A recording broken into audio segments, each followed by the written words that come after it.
Hi, can you hear me? Wonderful, everybody. Welcome to the program.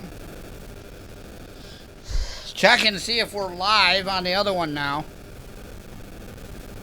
I don't know if we are or not. I don't know if this chair works at all. Oh, God. New chair, folks. Oh!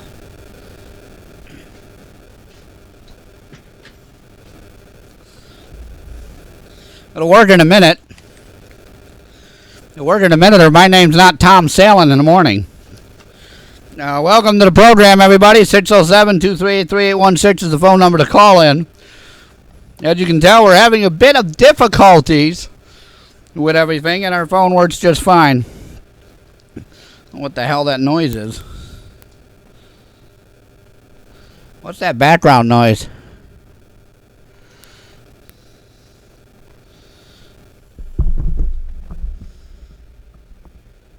That might be it. As long as it's not anything I'm saying or doing. Can you hear me in the headphones? No, take the headphone thing out of there and see if you can just hear me one at a time. Now plug yours in.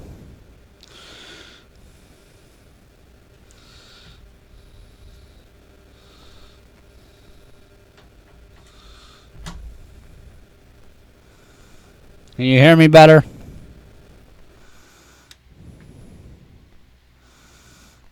Can you hear me? Good. Because I don't need headphones. I can hang those right over here. I don't need headphones to talk. I never did. And as long as my microphone is right up to my mouth here, we got no pops, we got no pinks. Take the one out of the other one and switch it around there. Do that or get one that we can switch around. There. Does it work better? Okay, good. So you can hear me? You do the cues and everything? No callers. We played music last week on a few of these things. And all this other stuff, if you can hear it in the background. And it is just a mess. Absolute mess with our guests. And as I lean back here getting some of the news, I don't know what's going on with the war news that we're having. And if you ever light a cigarette and you're in the news business or the radio business, make sure, for God's sake, you light it away from the microphone. Because if you don't light it away from the microphone, you may burn your microphone. But folks, welcome back. We are live. We're up on Facebook. I wouldn't mind going live on Facebook any time of day. But the only thing is, I don't know how many other people want me to go live or want me to do this repeatedly. I talked about last week some of the things we did. Misty's our producer. We have a manager, Suzanne. We're looking for you, the audience, to come up to the show and be guests. We're looking for a lot of people to come on the show. We're looking for you to share the show. We're looking for you to tell your friends about it. So I'm getting into this really quickly now. Get in on what's going on with us. Get in with what's going on. Because I'm telling you right now, folks, you got to get in this. It's one of the best things of all. It's just wonderful. I'm putting it up there. It's not going to work that way, is it? Well, it's got to work that way because that's the only way we can do it. I don't know. Can it be done any other way? Can I flip it like this? Can it be done like this? I'm not sure. But whatever way it can be done, I'm hoping it can be done because this is going to be a great time. It's going to be a great time, folks. It really is. And you're listening to me live right here on this program. And let me ask you something, folks. Let me ask you, Facebook people from around the world in Facebook, you got a ghost story? Do you have an alien story? Do you have anything that we can bring into this program that you want to talk about? Come on in and let's talk about it. I am happy to talk about it. I am ecstatic to talk about it. As you can hear me crunching and crinkling all this stuff. These are old tapes. And last week we were playing some old tapes of music. And I enjoy playing the old time music. I enjoy playing some of the stuff we did. And I actually miss playing some of the old time stuff we did last week. And right now, trying to move a whole bunch of stuff on my board. See, I got a wooden board here that got stuff. And I have no idea what that noise is, but it's absolutely annoying. And once in a while, there's an annoyance. And I have to get this just right. Or to me, it looks crappy. It looks absolutely bogus. It looks absolutely wrong. And I don't know why. And I can't read what you guys are putting here on the Facebook things here. And I just can't read what it says here. What does it say? Hello, hello, hello, hi there. What kind of noise? You guys can't hear me? You guys can't hear all that ruckus and noise as we shift around here a little bit and stuff? I'm going to take you on an incredible journey right now. Because I'm going to take you on a tour of my studio right now. So if you look up here, and you look up here, not only do you see Lauren in the background, who refuses to wear a t-shirt, by the way, because he says it's so hot. I don't have air conditioning in my house. But if you look at all of this stuff here, my microphone, my cassette tapes, my phone that you call in live, my Dungeons and Dragons books that I talk about every day on the show. And just to tell you, the section over here alone has every single edition in it. Okay? And we're going over here now. And if you can look at it, the board's over there. The tape system's there. The computer's here. And folks, I have something else to show you that I got world famous for. See this 2-liter bottle of soda? You drink 5 of them. Every advertisement, I drink about one of these. So if the show's about a 3.5 hour show, that's 3.5 bottles or full bottles of soda I drink every time. And we're also recording this for my website. Go up to my website, www.brotherwade.com. You can also go up to our Facebook page. Well, you're already on Facebook, but I just say this because actually this is a live broadcast. I vlog TV, the Paranormal Agenda. Hear that? That's soda. Okay. Microphone and mixer. Wonderful tour of the studio, folks. Have to have the cigarette. I cannot talk without one of these. Last week, an email was sent to us. I'm not going to discuss the probabilities of the email. But what I'm going to discuss is the fact that it has some details that I want to let people know about, folks. I want to let people know that when somebody is involved in the area of involvement that they were with the spiritual world or paranormal or anything, I want you to be safe. I don't want you to get hurt. We talked about that a little last time. You're going to have to go up on my website, www.thewadeshow.com, www.brotherwade.com, to see all of our archives. We're working on another platform here to have the show on. By the way, the guy over there on the board is supposed to be listening to see if everything is going through the headphones okay. And he's sitting there with a great big smile like he's watching porn or something. What are you doing over there? Seriously, what are you doing? Do you have any idea what you're doing over there or not? He has no idea what he's doing. I'm just high. I mean, if I showed everybody what you look like right now, you come to work, no shirt on, you're too hot. If I sat here with no shirt on and did my show. Sexy. You would be called sexy. Sexy? I am fatter than you are, and you're 500 pounds.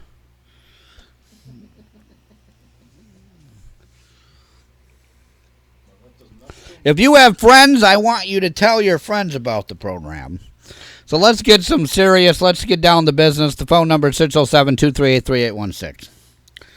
What has been going on this week in the paranormal community? I don't know. I really don't know what's been going on. I haven't been caught up at all this week. I've been running around like a chicken with my head cut off, trying to get this equipment to work, trying to get some other things going on. Everybody knows that the cases that I'm involved in, that we have, are hectic, and it's just a lot of work. I don't know if I'm even live on Facebook or not. I have no one making comments. I have no one watching me. I don't know what's going on with this at all. I have no idea. I thought I was.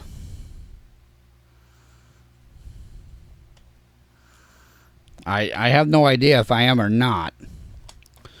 So what I'm going to do is I'm going to see if I am. Well, nothing's happening. So if anybody's out there listening to my voice, can you go up there and see if I am still live or not? Because I don't know if I am live or not. I have no idea. I have no idea. And it looks like I'm back. I don't know what's wrong with this phone. It keeps timing out or whatever. I do record with Audacity. I do record with another system. I'm supposed to have everything in order on iVlog, too. Is the iVlog working? Is the Facebook working? I don't know what's going on, folks. I really don't. 607-238-3816. So, in the news that I found, other than the UFO sighting news, which I think is fascinating, what is going on politically with our UFOs now. I told people when I voted for Donald Trump, yes, I know, blah, blah, blah, I said the bad word, whatever.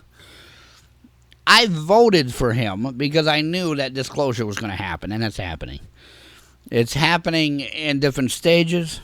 It's happening in different periods. It's happening in different areas. Other news, cryptid creatures are being seen. Now we do have a story about the dog man in Texas and Florida here. As I get into this, we have him in California. I'm not sure if anybody knows what the dog man is. The dog man is a creature like a coyote, only man-sized. It's basically a werewolf, only more canine than it is wolf-like. I really don't know how to explain it, but that's the way it is. We have Lizard Man, Georgia and Florida, Texas. We have him in Alabama, even up here in New York, which I don't think the sighting is credible. Personally, I think it was somebody hoaxing and fooling around, but we do. 607-238-3816 is my phone number. And we have a live, you can call in, and we're getting a report line. We have one for you. We have Bigfoot sightings in California and in Oregon that are a little different. They are of a gray color. Now, this I have heard before. I have told you up in Canada there are gray Bigfoots. They are gray Bigfoots in Europe, in Asia, and some of them are even called Yetis. But I just think it's fascinating that we have now 5 colors: a black color, a white color, a gray color, a brown color, and a red color. And there's also been a dark brown hue color, almost like dark wood finish is the only way the person can describe the color of it. I'm not sure if it's different species. I'm not sure if it's, and we're getting into a heavy topic, I realize that, starting off the program, but we might as well, because this is the news and the sightings that are going on. Heavy sightings of these things. Now, my personal belief in the sightings part of it, the sightings or the species or stuff, why not? We have everything else, even, and I'm a firm believer, folks, that humans have species. The races are not races. They're species. Different blood types, different skin types, different ways people react to things. If the human, human, whatever you want to call us, species, humanity, whatever you want to call us, okay? It's up to you. If we were classified as a biological animal, which we are only classified in the hominid section of the animal, because they claim we're related to apes, okay? But all of that stuff, in my opinion, doesn't count right now. So, since we are related to apes, we're related to the hominid family, the humanoid family, if you would. But if we were not, and we were an animal of our own, let's say parrots, for instance, alligators and crocodiles and snakes. Snakes are a big one. Frogs is a big one. Lizards is another big one. Cows or bovines are another one. Horses are another one. Just to give you a simple example of something that you'll see every day of your life. Well, you might not see lizards and snakes every day of your life, but everybody has at least seen a horse or a cow at least once in their life. So, if humans were classified as a species, I believe we do have different ones. So going back to the Bigfoot, why can't it have a different species? Why can't it be a different type? Why can't it be a different style? Why can't it be a different origin? Why can't it have a different tone, whatever you want to call it, to the Bigfoot, to the species of the Sasquatch? Now, some of them have been called apes. Some of them have been called trolls recently. I was in a discussion with somebody the other day, and the person that I was in a discussion with lives in the United Kingdom. And they asked me if I had the trolls here. And I said, what do you mean by trolls? Because obviously I play Dungeons and Dragons. I have also read The Lord of the Rings. I've also know fantasy. I've also know what they're talking about of trolls. And there's 3 different kind of trolls. Some are like gnomes and elves and classifications. Some are horrible monsters. And others are what she described as a Bigfoot. So she tells me, her and her husband tell me about these trolls. And I looked up some research online because I thought it was very, very interesting. Extremely interesting. Extremely, whatever you want to call it. So, what happens if we have trolls here? What happens if we're not talking about apes? We're talking about a mythological, legendary creature. It's totally different than anything we have anywhere else. I don't know. What's your opinion about it, folks? What is your opinion about the Bigfoot? Call us. 607-238-3816 is the phone number.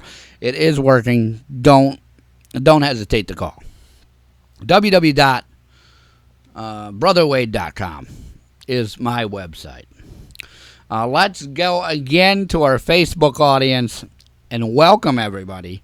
Let's go up to our iVlog TV audience and welcome everybody there. I'm glad to see you with us again this week. I'm going to start. I was even thinking about broadcasting every day, at least on one of these networks.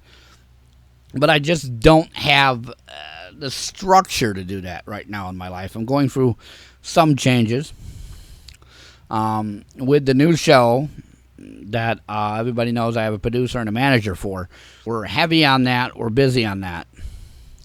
And getting up here sometimes is a hassle. It took us about 15 minutes to get on to these social networks, if you will, which I'm cutting that time down. It used to take us 30 minutes. We're down to about 15 to 20. And a lot of that is just signing in and getting ready and making sure that things work and making sure that things look right. I have no idea if any of this is relevant to anybody else's shows because I don't care. I do care. I have a lot of friends on iVlog TV that do what they call casting, is where they just do a show. It's not a topic show. They just come on and talk to people and stuff. And hello to all of those, by the way. If they're out there casting, they'll see this later. Hello to all of you. So what's on your mind this week? What's going on? Have you heard anything more about the UFO sightings, the lights? Last week we were talking to somebody from Montreal, Florida, New York, the mid-states, Nevada, New Mexico area, California, Alaska, the United Kingdom has seen them. What are they? They may be alien craft. They may be something else. We don't know. Also this week in the news, there's some scientific principles and other things undertaking with the governments and stuff that's going on. Could these lights be related to that? Somebody brought up in my email that they might be drones and they are spying on us. Now, I don't believe somebody's going to spy on us necessarily. I just can't fathom in my mind why somebody would spy on us like that. Or why they would be seen spying on us. I mean, if they're going to spy on us, it's called spying. It's supposed to be, in the dark, in the black, as they call it. Black ops. Because it's not supposed to be seen. So these lights are seen. I personally research this stuff. A lot of this stuff is out there. And when I do research, I spend a whole day doing it. I check all the websites. I talk to people. Some of it, I'm honest about these are, the skeptic in me says no, it's something else. There's 5 things I can count on, both hands. I can count things on both hands, okay, that it could be. Then again, the professional in me says, let's find out what it is professionally. Is it supernatural, earthly? In other words, it's something caused by the earth, ball lightning or something. Is it a craft of some kind from a government or an agency? We do know agencies contact with the government, so it might not be the government at all. It might be just some independent facility testing stuff. Then we have stuff with the other stuff and on it to do that as well. So with that, then to add to that, we have testing and we have other things that are going on because people want stuff. I mean, they want planes, they want helicopters, the facilities. I don't really know how to say it, but they get orders, okay? And they have to meet them to do testing. The second kind of testing, the third in this line, is actual government stuff. And the fourth one is supernatural as an alien craft, something that's unexplained, something that only happens once in a while in the atmosphere, that kind of stuff.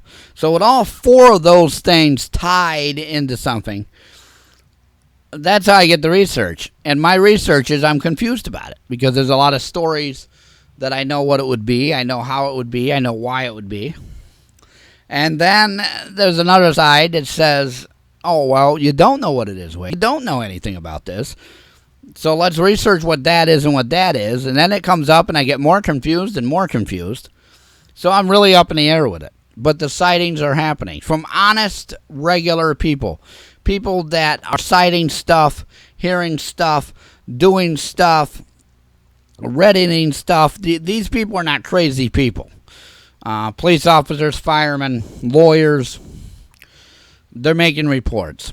And there's some reports that there's lights in the air are from dispatching facilities, which emergency services, or their public works services, or their security, or they're people that are in professional fields that watch the skies or know what's going on in certain areas and report it.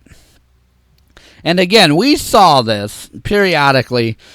Every time we've had trouble or they claim war happens, or a new president gets in, or we have the troubles with what we have of other countries, these things are seen. So it kind of goes along with that. But some of these reports, I do admit, the professional and the skeptic and the open-minded person all come together and say it's absolutely garbage. It's nothing. I mean, there's like 15 optical illusions I see in the sky every day around here.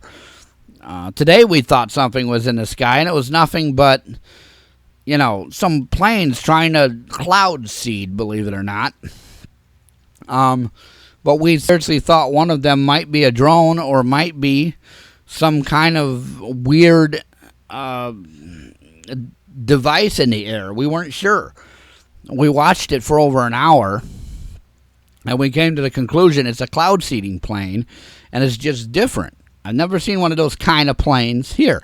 Now, I researched on the internet what the kind of planes they use, and one of them did, in fact, look like the plane that was doing it. But I don't know how it is here. I don't know why they're doing it. I don't know what they're doing. And the other day we saw some stuff in the sky, but they were helicopters. There's a company that makes helicopters in my area. There's also a company that makes electronic components, buses or trucks or something. It's something.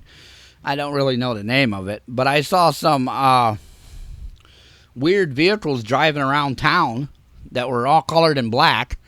And I was told, well, that's before they paint them. That's the final stage before they paint what they're making. And it goes out on the line. And the only way to describe that is like if a Mack garbage truck is built, it'll be a different color, gray, white, or black, and you'll think it's something weird, and it's not. It's just the company has made it something to test it and to drive it around town. And if I really wanted to, and I felt that, my mind got carried away, I would easily think that these were government things. Now, somebody in the iVlog TV chat room here said, what about the railroad equipment? Well, I know what you're talking about, and I'll easily explain that to you, too. The people and companies, either it be government or private companies, order numbers of stuff. And let's say our government orders Hummers, let's say trucks. Well, they're not going to be shipped over the road and driven. They're going to go to CSX. They're going to go to TMC, TMR, something like that, freight lines. And then they're going to be put on a train. CSX is the train line that comes through this area, so is Norfolk Southern. And they're going to go to these, I think there's 3 different companies that do government contracts. So they're going to go to them and say, I want these shipped. And then they're going to put them on cars for the railroad, and they're going to ship them in mass quantities. They're not going to just send 1, 2, or 3 at a time. And UPS ain't going to drive them there. And that's what that is. It's nothing to do with the UN. We're not facing some martial law like the YouTube video shows. I was very appalled by the YouTube video. I was saddened by the fact that people want to put that stuff out there, and other people are going to believe it. Other people are seriously going to sit there and go, we're under some weird control now. No. But in the long run, why are they ordering all these stuff? Well, I'll tell you why. That's because stuff is destroyed, it's broke, it's no good. Car dealers all the time, I see them up here, they'll have 5, 6 shipments of cars, okay? Well, picture each of those cars on a railroad. A truck can haul 2, 4, 6, I think about 20 cars on it. About 10 cars in the just in the back alone I counted. 3 out, 3, yeah. So, about 20 cars, maybe less. These trucks are big. They have different plating on them, so maybe they're oversized loads or special loads. If you picture all those cars and all those trucks that came in, 3, 1, I saw 2 of the other. So I saw about 6 times a truck has brought in cars in. That's, whatever, 6 times 20, 120 cars came in. So if they were all big vehicles for military, big vehicles for construction, I saw personally the other day 5 big flat cars full of what they looked like front loaders. They didn't have the big bucket on the front of them, but they were like front loaders and backhoe type vehicles without the buckets on the front because they can have whatever they need on the front. They were on trains. Where are they going? They're all white colored. They're white because when they get to the company paints them. Simple. Just like the company here has black and yellow buses and trucks that they do, and then the company paints them. Or they're going to the painting facility from one company, probably somewhere out there. Somewhere out there. And then somewhere they go to here. So, I don't know where it is. But wherever it is, they might be going to the painting facility. Maybe it's Mack Trucks has 2 stages of their trucks, and sometimes they ship them to another one for dealers and all that kind of stuff. Maybe they were going to a Caterpillar dealer, and they were going to a John Deere dealer, and they were going to the other company, Briz something, I don't know. It's a European type company. It sells construction equipment. Maybe they're going to the other one there, Detroit engines. They have engines put in them. They're Detroit diesels. They're Caterpillar diesels. There's another kind of diesel. It's like this white color. Maybe they're going for repair. Maybe they broke. And they're going for, I want to say automotive repair, but they're not automotive, so it'd be heavy equipment repair. And a company sends different amounts to be repaired. There's a repair company not 4 miles from my house that does big machinery, power shovels and everything else. Maybe he got an order of 10 of these things. There's about 3 on each car. And I've seen other stuff like that through here. But they're not, because the world is ending and we're in all this stuff. It's not. So I hope that answers your question from the Outlaw TV chat room. That, and it just goes on this stuff that all these people are getting scared again, seeing lights. Odd creatures are seen in the woods. The dog man, the lizard man, Sasquatch. Some of these places are remote areas where I don't know. I don't know if anybody's ever been there, done a good enough study to find everything in there or not. I would assume they have, because it is the United States and we have different things going on. It's not like the Amazon or Africa or, Russia. They're the 3 South America, Africa, and Russia, the 3 countries, and China. The 3 countries that I can think of that you would have some trouble researching. It's vast wilderness that we'll never know about because the countries are not going to release information to us if they know. Some of them may not even know. But I would assume Florida and Texas and California and Oregon and Alabama and Ohio and Pennsylvania and here in New York, up in Maine, I would think these states would know what their land is. Or if it is state land, at least once a year it's surveyed or something. Maybe not. Maybe they don't know what's out there, and that's why these mysterious creatures are popping up. Maybe that's why we see stuff. All right, folks, I'm closely coming to my first break.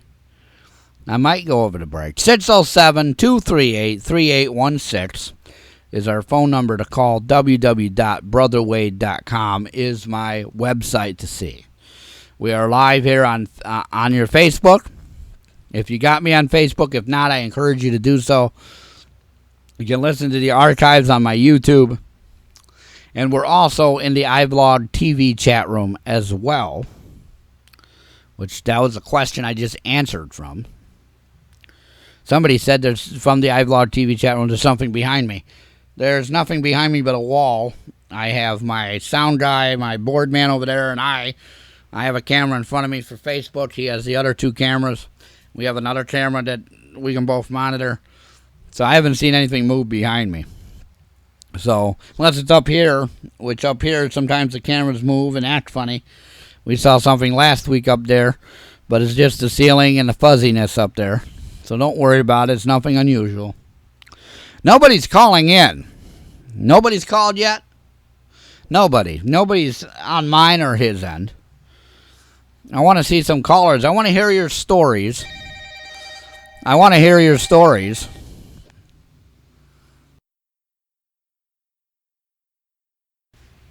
All right, folks, we're back. And I want to hear what you have to say. So we're going to go on a little break.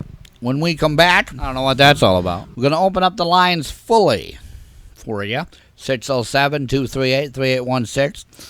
www.brotherwade.com is our website. We'll be right back. And we're back, folks. Don't worry about a thing, because we are live right here on your Facebook. If you have me as a friend, if not, join me as a friend. We're also in the iVlog TV chat room.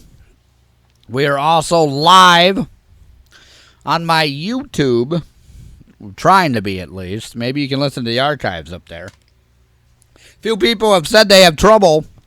The phone is over here getting through on our Facebook here. That's okay. I understand. As I light a cigarette and it doesn't go so well. Again, don't light a cigarette when you're next to a microphone. But I understand if you can't get through. Try it again. The phone is right here. As you can hear, it completely works. I hope everybody can hear it, because I know I can. So as I go to light this cigarette, folks, this is paranormal right here, folks. As I go to light this cigarette, the flame blows out. What is going on with my cigarettes tonight?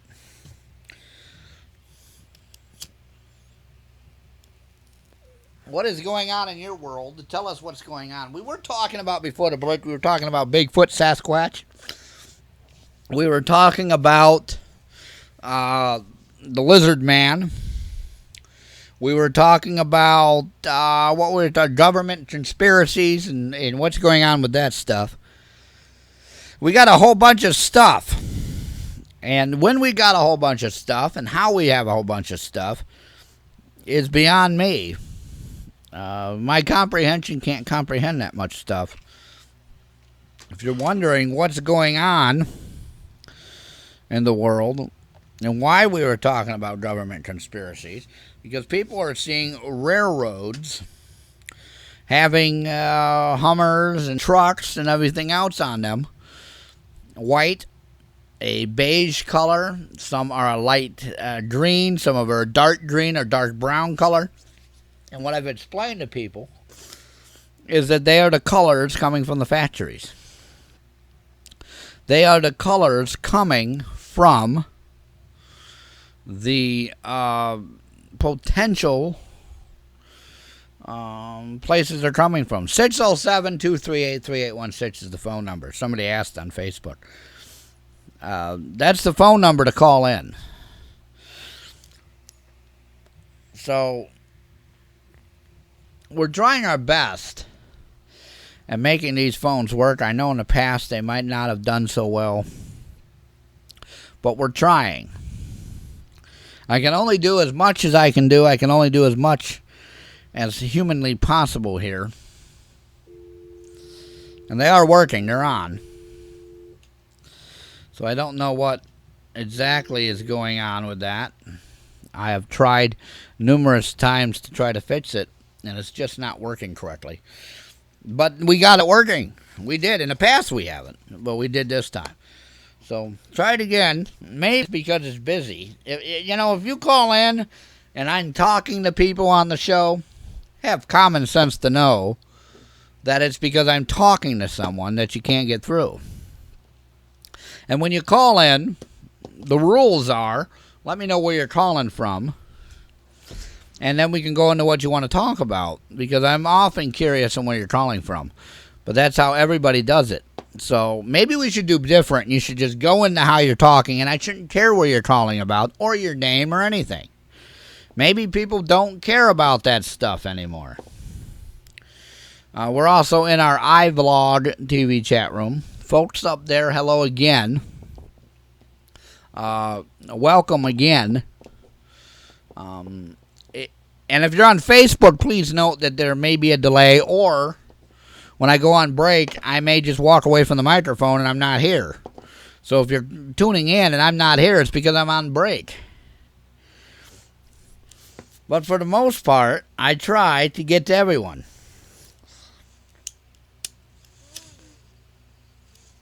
I try.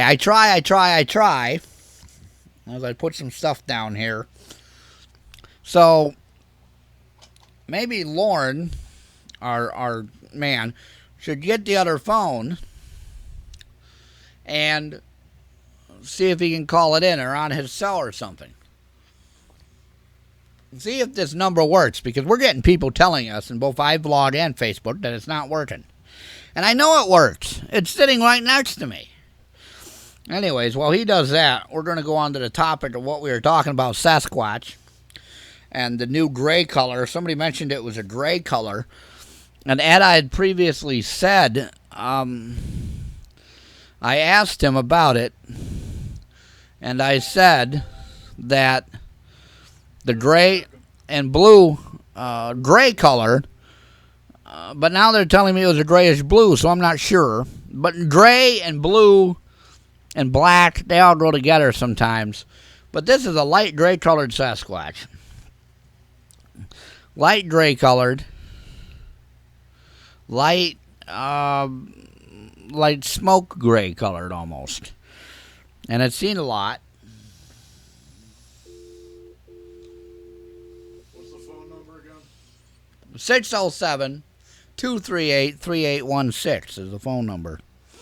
So, and I emphasize the phone number because I'd like to see people calling in. And because the guy on the board just asked me what it was, he should know what it is, but he doesn't. The gray color is like a smoky gray color.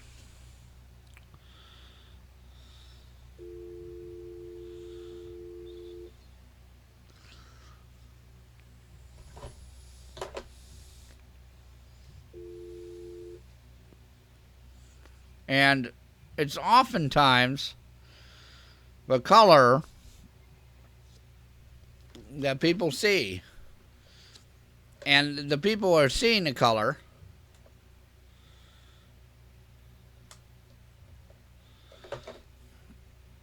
And it's, I don't know how to explain this color. I really don't. I'm lost for words on how to explain the color. I'm sitting here trying to explain to you the gray color. It's like a gray crayon color. Okay? It's like a gray crayon color, a gray textured color, a gray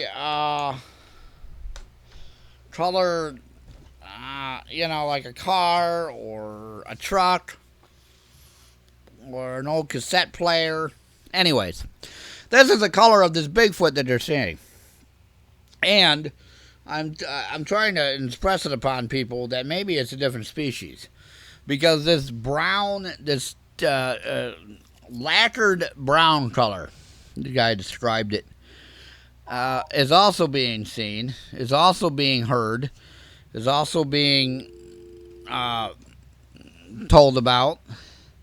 So that's something new, and I don't really understand why the color of the Bigfoot matters. Only to us of the science fields, or who's interested in this, Um, what's interesting is it's being seen.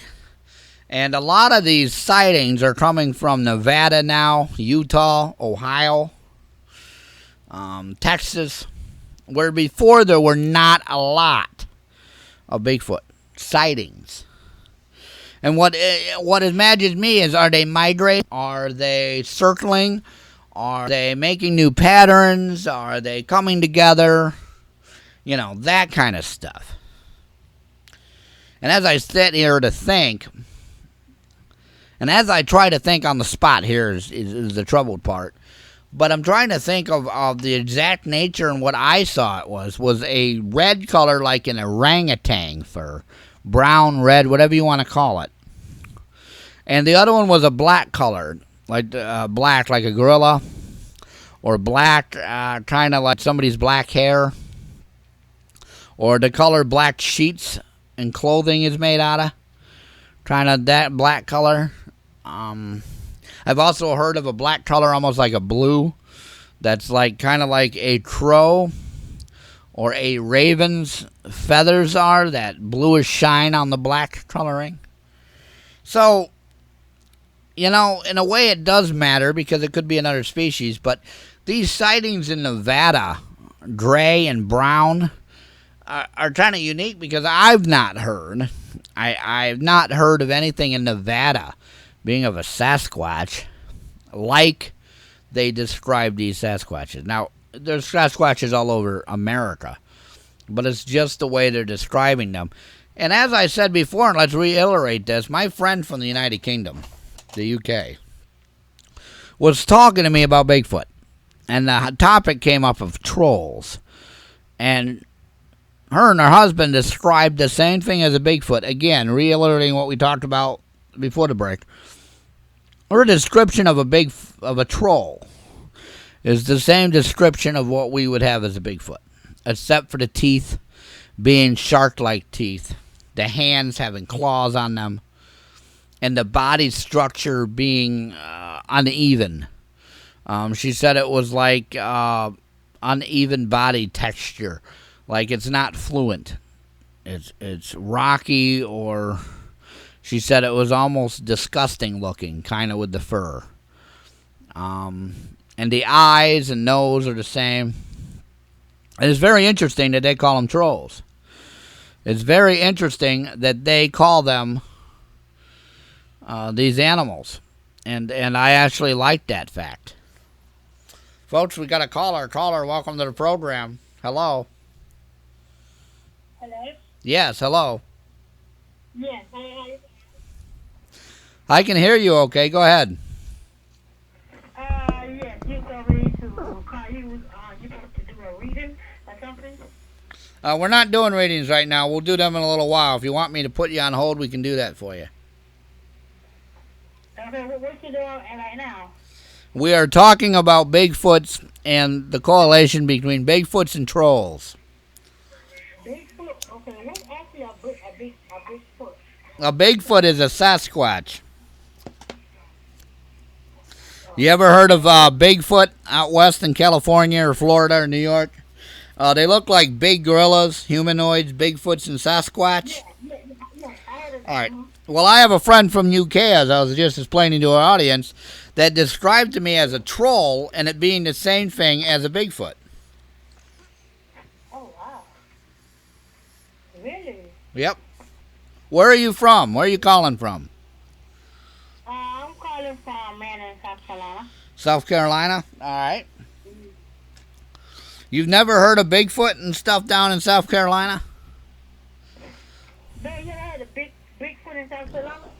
Yeah. A little thing that be on. You get between a gorilla and a everything type thing. We call it Bigfoot. Bigfoot? Yeah. A monkey? Yeah, they're like big apes. The one I saw was. Yeah, this is the same guy that went on my trip.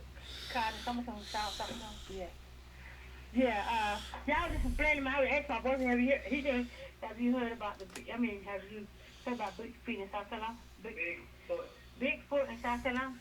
Yes, I have. I've heard of them. TJ, no, we haven't heard of him yet. Damn, I just want to black them out. Oh, yeah, there's sightings in North Carolina and South Carolina. Absolutely. See the Bigfoot. I want to see one.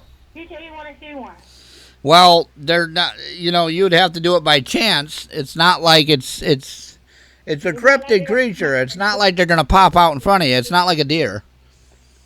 So they're all true. They're all really real. I've seen one. I've seen two of them. Yes. You see two of them? Yes, I have. So what? They're like an animal. I mean, like they. So what do they do? They're like they're similar. They're related to the monkeys or something. Well, the theory is they are the missing link to humankind. They're a mixture between ape and man, and what they are is big, furry, ape-like creatures that roam around in the woods. I'll be scared. I'll be so scared if I see one of them things. Oh my God. Well, they're not seen like regularly. It's not like a deer or a bear. You're gonna probably see one walking in the woods and see one accidentally, or have one come up to you, or a lot of people are out camping and they see them. It's not like they're just there in the woods and you go out and take a picture of them. That we know of. There is a theory that has come out within the last year that people have seen them disappear. They have just disappeared. How did they get here though? How did they get in the woods? Nobody knows.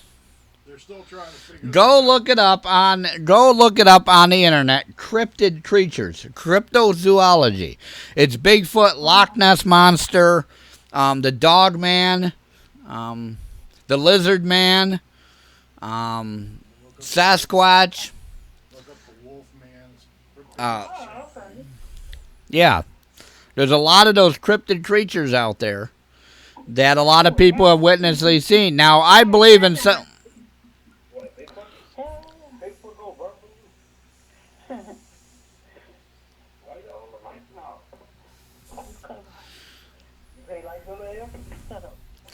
All right. Yeah, I'm still here. Are you still there? I'm wondering if you're still there. Oh, yeah. I'm still here. Wash my dishes. Yeah, I'm still here. All right. Yeah, I would like to know more about that. All right. Well, you continue listening to the show. I'm going to let you go right now. Give me a call a little later for that reading. We're going to do it in the second half. All right. We're going to try to get the readings in the second half. I don't know what's going on with one of these channels on my caller ID. Anyways, folks, called from South Carolina, a good friend there.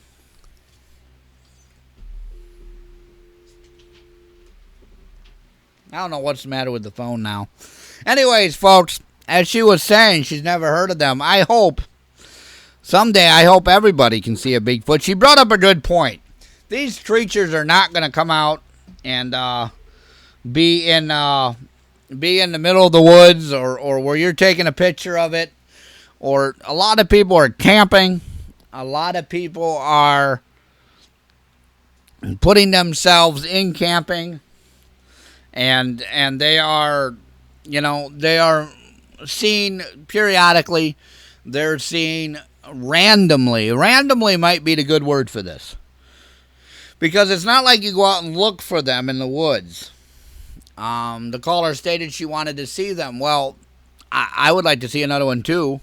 A lot of people want to see them. But they're randomly done. They're randomly seen. It's a good thing to see them, I think. But a lot of these cryptid creatures are at a time they're seen and then they're not. At a time they're seen and sometimes they may not be seen again. A lot of times they're like that. So I don't know what to say about it. I really don't. I think it's something good to see. I think it's something good to have. I think it's something unique that I did see the two I saw. I actually saw 3 of them, but one of them we're not too sure. But I can say definitely 2 were. And I'm not going to come out here and brag that I've seen all this stuff. I've never bragged about it.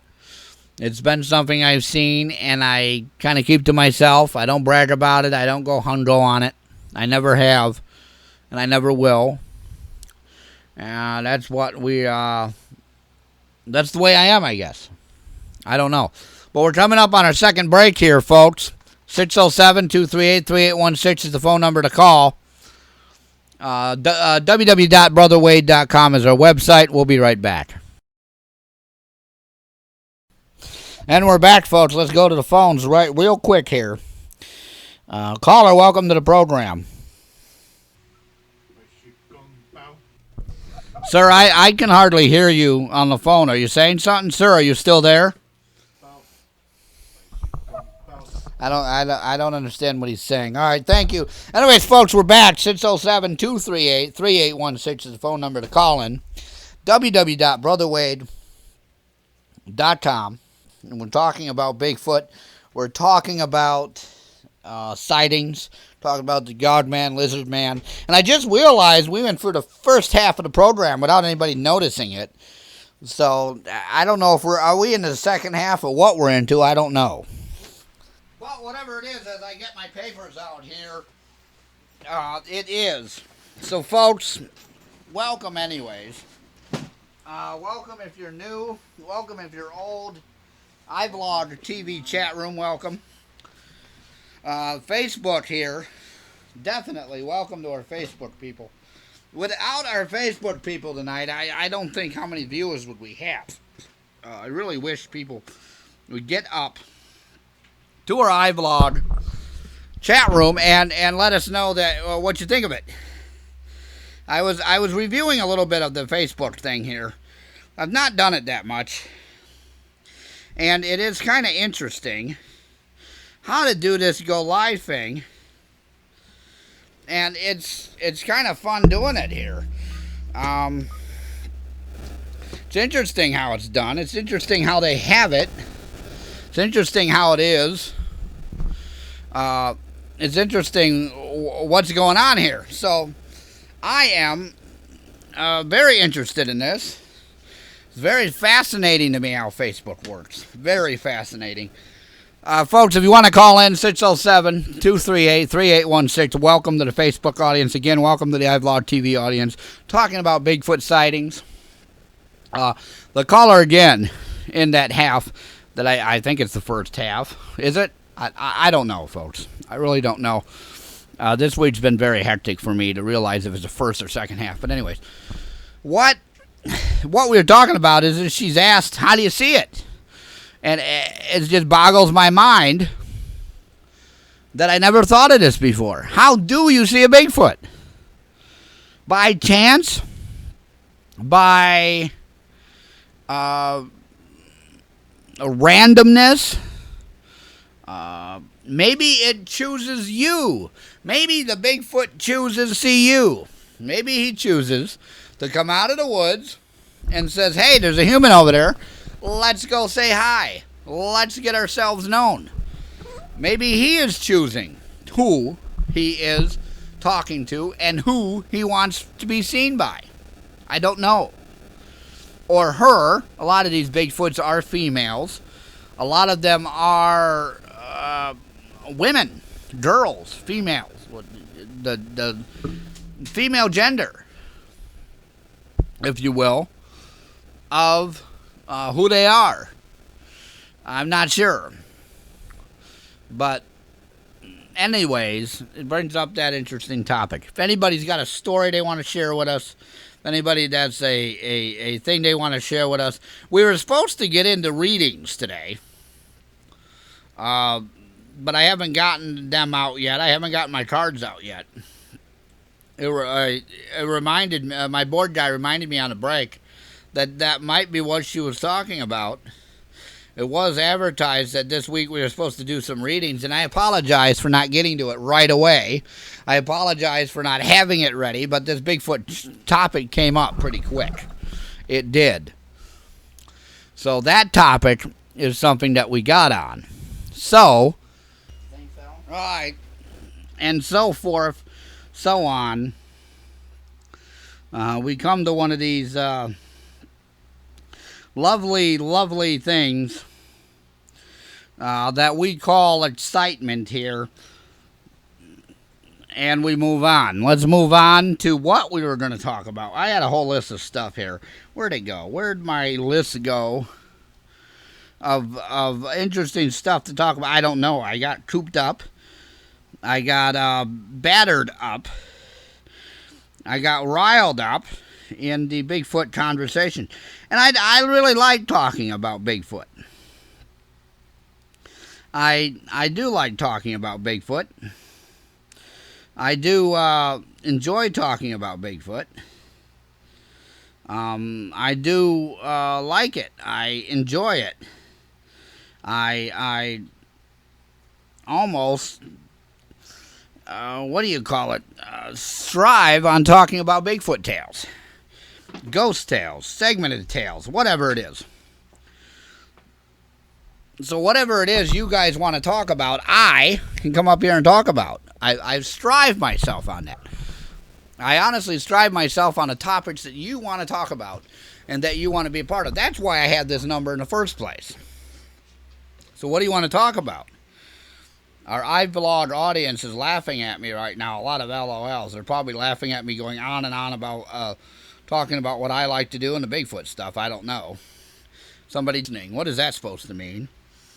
You're just listening to the conversation. Well, get involved. Call in or something here. Something to make it worthwhile, as I light a cigarette. Something to make it worthwhile, something to do it, something to get your part of it, because I want to get the audience involved in our shows. I always have. I've always liked to have the audience involved in our programs. Always like to have the audience involved in what we're doing. And it just so happens that we like to do that for you as well. It's the way it is. Phone number 607-238-3816. Get involved with the program here. Wenyways, let's go on. I just found this paper here. Just found it. Here it is. Okay. What we're going to talk about is the Bigfoot sightings, the alien sightings, these lights. Maybe you guys can talk about that a little bit. I just explained what some of that stuff was. Some of the news and what's going on with Donald Trump. But nobody wants to hear about Donald Trump. It's a paranormal show. Who wants to hear about Donald Trump? I do. I voted for him. I want to hear about him. I'm the host of this show. I want to hear about him. And here we have some ghostly tales that we got from the internet. Some new stuff coming out in the field. Some new stuff floating around in the field. Some new stuff happening in the field. Some new stuff going on in the field. Some new stuff that people want to hear in the field. There's some new equipment going out there. There's some new things going on. We see some new ghost boxes coming on. I got a new ghost boxing app, in fact, on my program of a new ghost box app on my phone. I saw a YouTube video of the new ghost box stuff, and I firmly believe in the ghost box stuff. I was doubtful when I first saw this video. I was doubtful when I first saw the new stuff, but I like it. And I plan on someday having a ghost box session live on this program. I have a few of them up on my YouTube if you want to go to them. YouTube stuff on there. All that YouTube stuff that I got going on. All of our miscellaneous stuff. I'm adding to it all the time. My website, www.brotherwade.com, has a lot of our stuff on it. So I got stuff up there. I got stuff on this stuff and the ghost boxes and everything else. I just don't understand why nobody's going to it, watching it, and commenting about it. But the new ghost box thing looks nice, but it's a lot of money. See, a lot of these ghost boxes and these apps and all this stuff is a lot of money. I've invested almost probably $1,500 in my ghost box.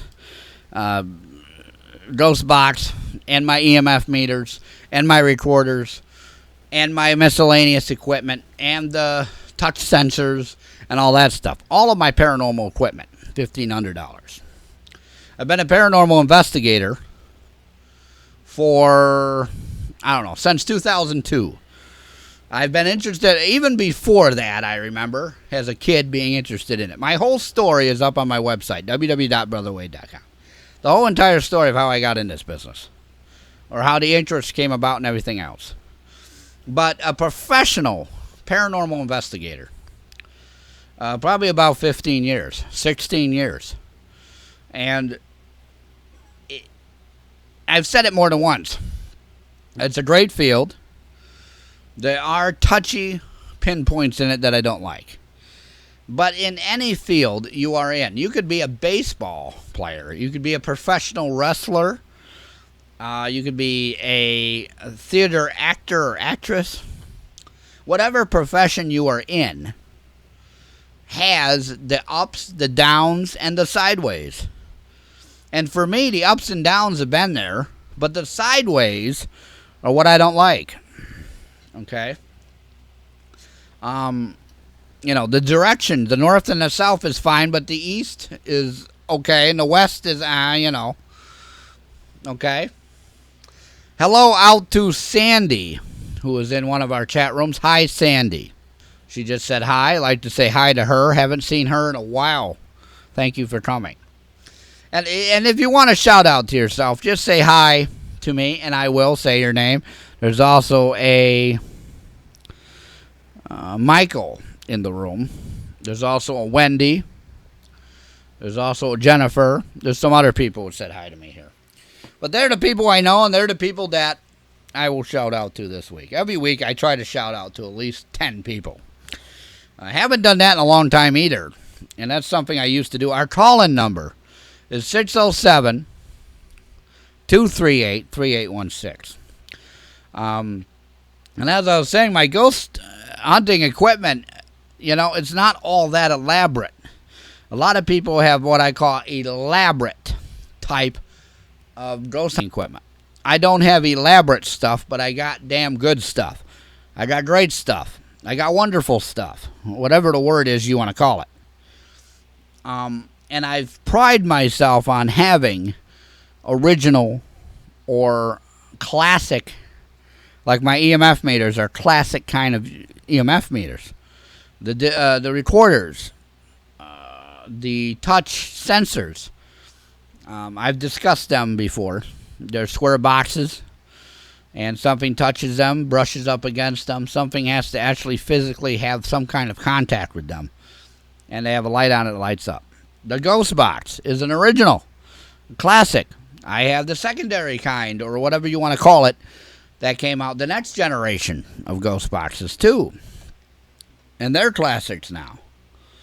I have a digital camera, of course. My cell phone has some apps on there. So if I'm out and about and I'm called to help with something, or we're somewhere and somebody mentions something, and I get spur-of-the-moment type calls. I also do help when people call. I don't know if you're going to call it counseling. It's more mentoring, it is. People that have cases or something's going on and they need my opinion about it professionally. Or I get involved with a case because I know somebody and, the photos are looked over, the videos are looked over. A second opinion, as somebody said in the iVlog TV chat room, a second opinion guy, I guess you'd call me. But it's just a wonderful talent. I would like to have a full crew again. I'd like to get a paranormal group up and running again. I do have one. It's very small, though. Very small. But I like it that way. And I've been involved in 4 actually, counting another friends of mine's. Getting the ground up, if you will, of the investigation teams. I think I've been involved with 5 teams total. Three of which I directly had from the ground up. Another one I helped or mentored, or whatever you want to call it. My skills were used in helping them do it. And then another one I just belonged to because I'm an honorary type, member of, out of another state. And I also help him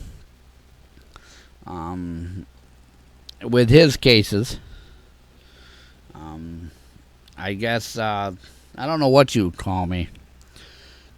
I can't really think of a professional name right now and what you would call me. My opinions are used, my ideas are used, my knowledge is used. But that's it for me in the paranormal field. Now, it's a very wide and long list of cases I've done, of things I've been involved with.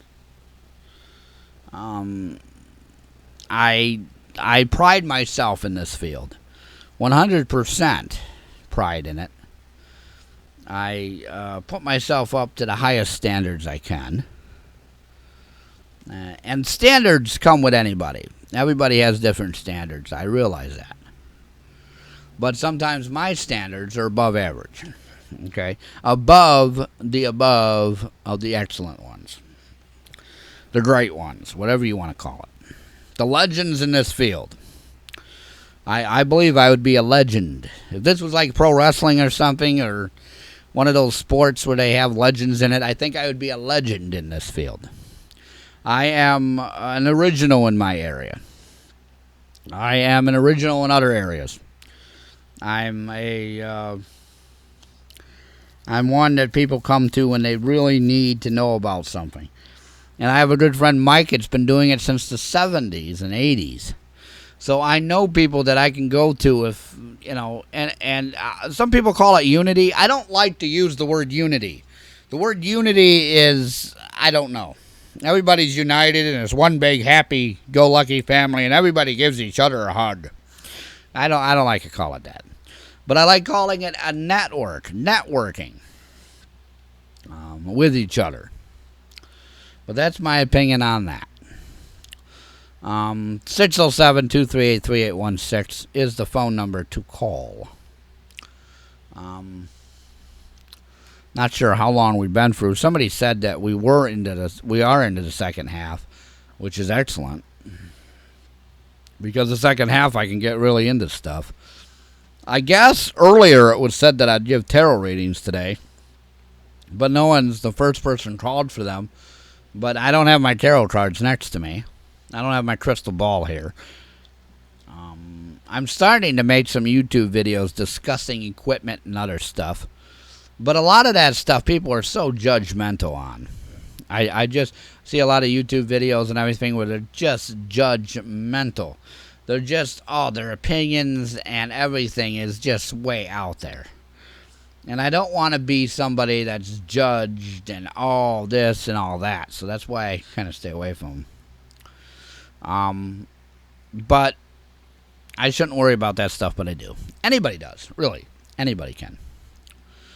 And going back to me being, quote unquote, a legend or a great guy in this field or long-standing member of the field, being judged and being ridiculed and critiqued and picked at is something that I haven't liked at all. It's been that way maybe ever since I got into business. I believe in one thing, and that's the way it is. Now, I'm open-minded, but there are ways to do stuff, and there's ways not to, and that's the way it is. But I am still open-minded.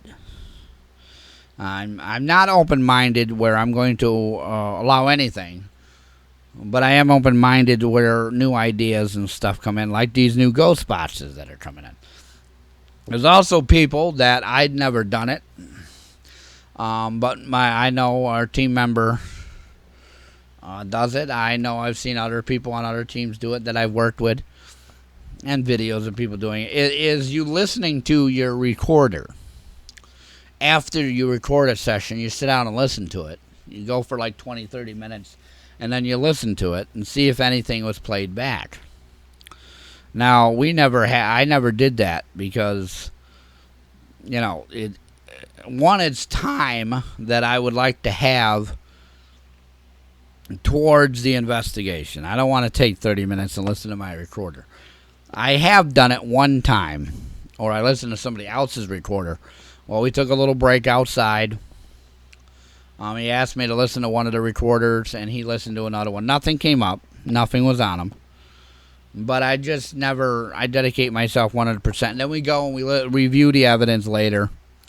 But I think the new way of doing it is that way, because people want to know right then and there if they caught something, and if they did, how to react. I've always wanted to find a device that would record it in real time so we knew it was doing it. And I guess in a way that is doing it. Another thing is the cameras are being put all over the building now. Every room will have one. Every hallway will have one. And my way was you'd put a video camera in this hallway, and it would show the living room and the other area. You do it upstairs, and then the room that had the activity in it got a camera. Now, I can see that, but I just can't afford all those cameras. And I wish I had sponsors, folks. If anybody's out there listening to me right now, and you want to sponsor this program, or you want to sponsor my team, that would be great. But I never had the money to buy that many cameras. We never had the ability to have, because I always saved the camera on myself. And now I notice that when they're in the room, the camera's there on them. That makes sense. But other than that, I if I had enough cameras, I probably would have done it that way. I have done it where different things were heard. We have caught EVPs, we have caught pictures, we have caught video while we've been in the same room. We put a video camera there and we all sit in different places. We have gotten things outside of the areas where they said were hot spots. I've gotten more of that than I have in the hotspot areas. I've also gotten stuff where we've captured pictures or an EVP in an area where nobody thought anything would ever take place.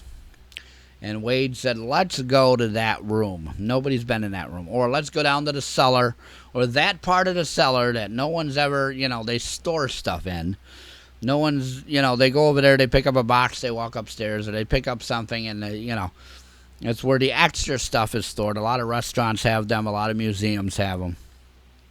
So not a lot of through traffic is there. And we have caught stuff there. I don't know so much as pictures, automatic photo cameras where they just take pictures at different intervals. I know a lot of the sporting cameras and hunting cameras do that. They are now set up where they can take pictures at different times. Like you set them every 15 minutes and it'll take a picture. The sensors don't necessarily have to have something cross in between them. I think they are okay in hotspot areas. They are okay in areas for Bigfoots. That's how the Bigfoot from the eagle's nest. It shows pictures of an eagle's nest, pictures all the time of this eagle's nest every so often, and this ape-like creature was caught below it. Yes, that would be good for cryptid-type investigations. Video cameras all over the woods and cryptid investigations might be good. But I don't know about doing it in regular paranormal investigations. I do know I've taken probably over 1 million photos in my years of investigations. And if anybody wants some nice, nice photos of woods and scenic places and everything, God, we've been all over paranormal investigating, and we've come across some nice stuff all over, everywhere we've been. And I've always managed to take a picture of a waterfall or a barn in the middle of a field or a rainbow on this rainy day or a nice sunset on that day. So that's always been in there. Now, a lot of nature photography. That's the word. That's what I'm trying to think of here. I'm trying to think of a word for it, but nature photography or scenic adventure photography or whatever you want to call it. A lot of trips, different places. I guess that's it for the field. I'm trying to do is elaborate on this one question here in the iVlog chat room. I didn't tell people where I was going with my discussion here, but they said, what have you done in the paranormal field? That's what I've done. That's where I've been. If you're interested in the paranormal field or you're in the paranormal field, why not send me your stories? www.brotherwade.com. I have stories up there for everybody to read. I have stories and different stuff of people that I've worked with, like recommendations or personal stories, if you will, on my website. 607-238-3816 is the phone number to call. I got to go on another break, another mandatory break. So if you're watching us on Facebook, I welcome you. If you're watching us in the iVlog TV chat room, I welcome you. Again, the number is 607-238-3816. My website's www.brotherwade.com. We'll be right back right after this break. All right, and we're back. On the break, taking a little break. We're talking about things here. I noticed some of my Facebook friends are here. This is excellent. Let's see if we can get them to call in. As we were saying before the break here about paranormal equipment, about investigation styles, and somebody on the break mentioned in the iVlog TV chat room that there is no real styles. Well, there is and there isn't. I agree that there is no real quote-unquote professional or unprofessional or directed or classic or modern or primal or this and that way. I realize that. But I also realize that I try to make sure it's the best there is for my clients. We talked about that last week, about being the best, about having the best, about saying the best, seeing the best, doing the best. We talked about this last week, and the what we are to be for our clients, what we are to show our clients, what we are to act for our clients, what we are to be for the public, what we are to be for this business. We talked about it last week, and we went over some stuff, heavy stuff if you would, and talked about some unique stuff and got a good look into the field. And that's why I say what I say about me being professional, me being number one, me being good, me being great in this field. And some of the techniques, some of the value stuff, some of the stuff that we've done, some of the stuff that we will do, some of the stuff that we've had, some of the cases we've had, some of the places we've gone, some of the people we know, is because I am that way in this field. I have never floundered. I have never messed up. I brag about this because I have years of experience and I can brag. And I don't mean to brag to make people disappointed or to look good or, oh, he's a lucky guy. Look at him. Okay? It's not why I brag. I brag because I know I'm good at what I do. I know I'm great. I know that I am the one, okay? And there's a lot of others that can brag along with me. We can all sit at a table and have bragging rights because we've all earned it. We've all done it. We've all seen it. We've all earned it. We've all positioned ourselves to have it. We've all been through it. We've all been entitled to it. And that's great. I really love the fact that I can sit with a group of people like that. I can sit with a group of people and know that they know that they're great and I'm great and we're all great. And we're all number one. We're all number we're all numbered in the highest we can be numbered in. Or if you're talking about number one, the lowest in what we can be numbered in. The high numbers for some people might be, the 5s and 10s and, But if I was to number myself, I think I'm up there with the top 5. At least in my kind of field. I'm not talking about television.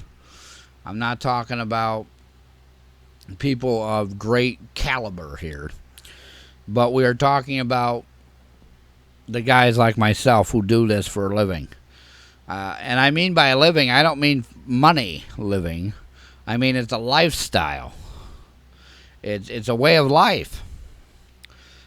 Studying, sacrifice, family sacrifice, public sacrifice, personal sacrifice, job sacrifice, universe sacrifice, energy sacrifice, mind sacrifice, body sacrifice.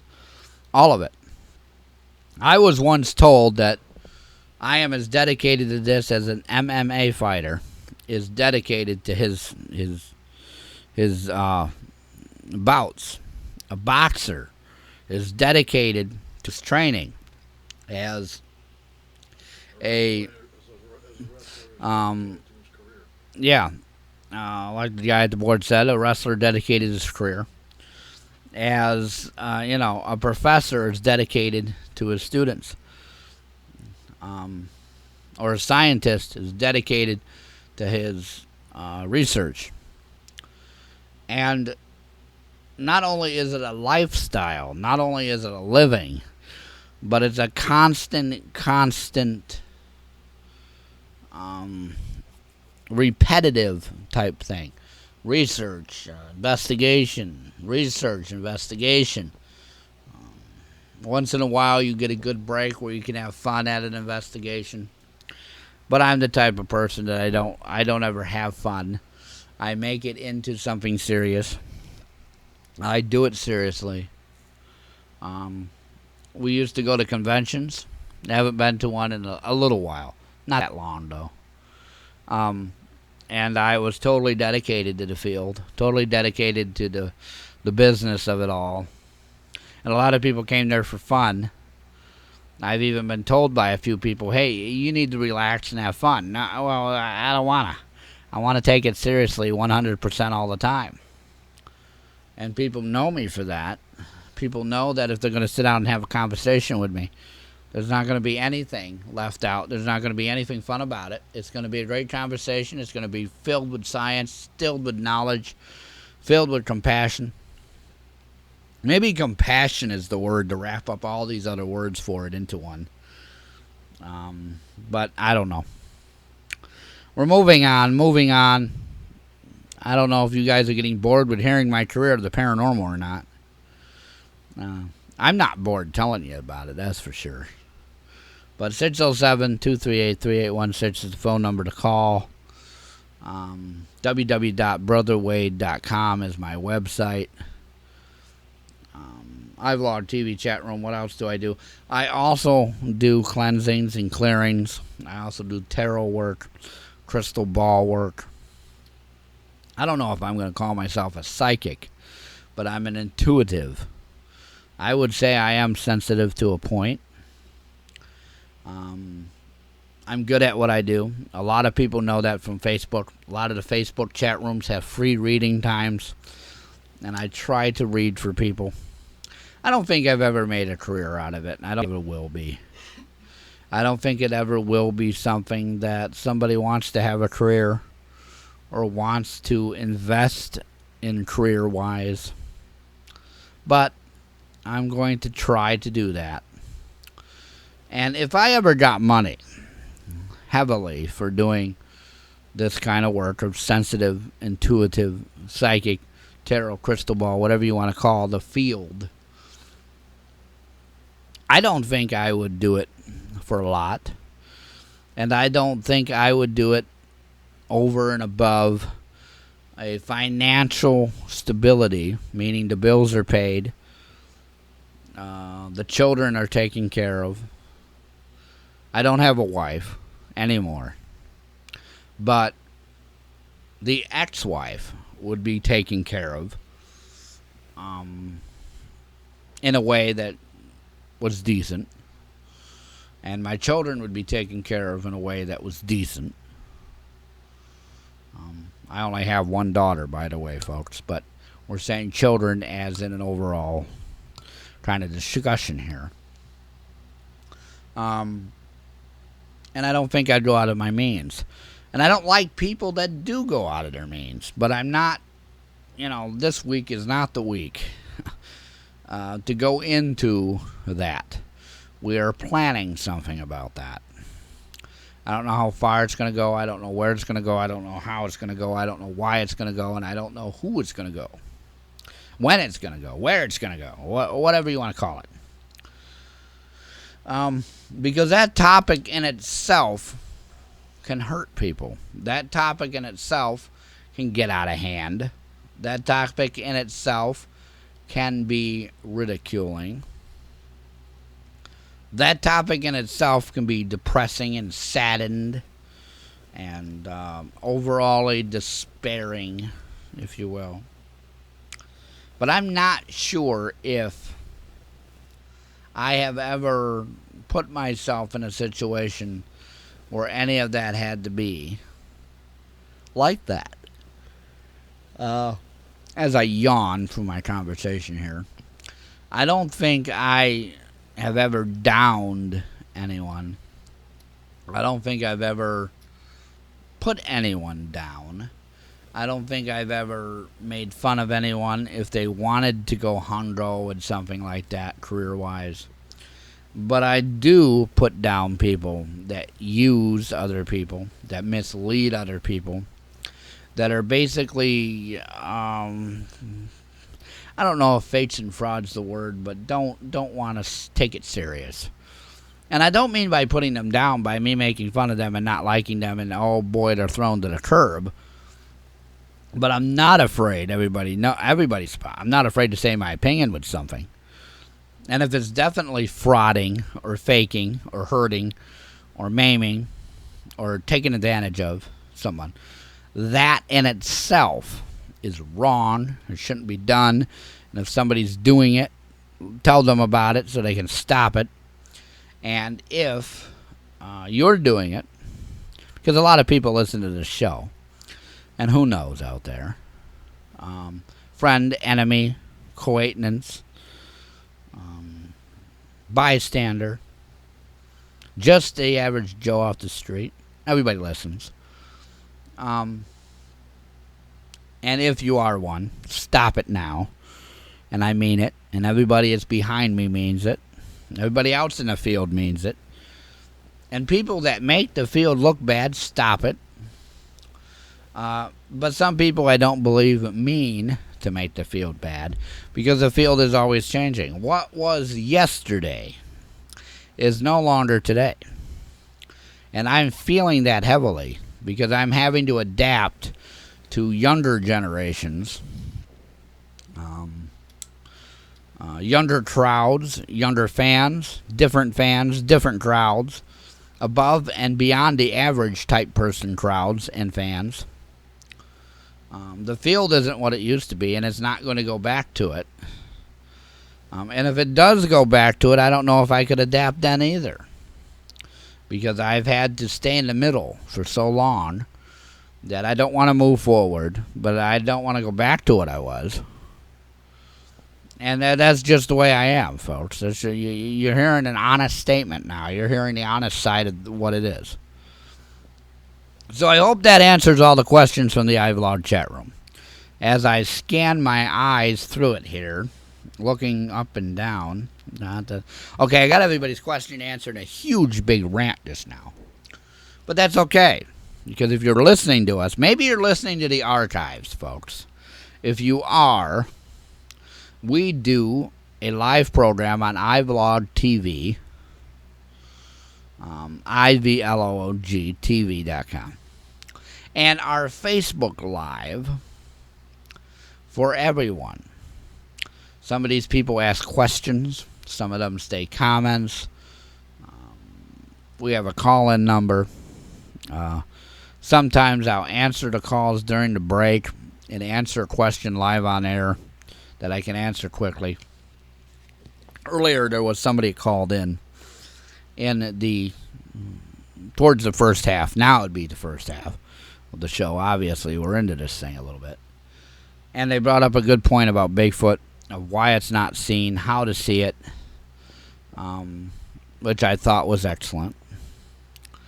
And apparently, somebody told somebody that I'd be doing readings on this program this week. Last week we did some readings.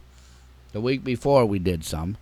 But this week has been really confusing with my schedule. Really confusing with other stuff that's going on. So, I took a little break.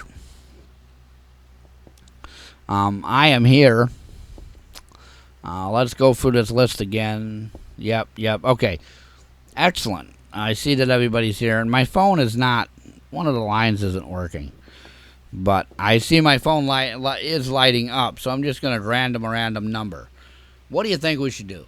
Okay, I'm going to take line number 4. Let's see if line number 4 works. Caller, welcome to the program. Hello? Yes, welcome to the program. Yes, what y'all have going on now? What we got going on now, we're talking about paranormal investigations.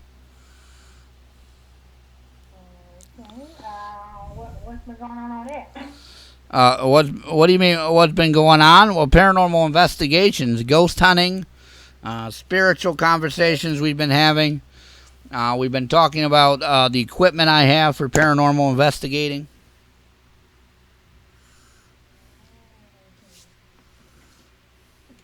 Can you let me know if my house has a spiritual there? It could. Okay, because my mom died in this house, and Okay. my boyfriend stayed in it.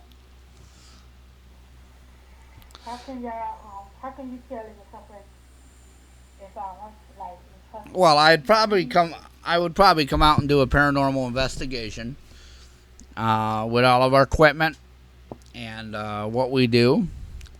And I would probably have one of the team mediums or psychics go through the house as well as part of the investigation. I would then... I live far away from you. I live in South Carolina. Okay. Well, that's not very far away from me. That's only 3, 4, 5 states down. You're not that far from me. You're... I don't know. You're down there by Georgia. You're not that far away from me.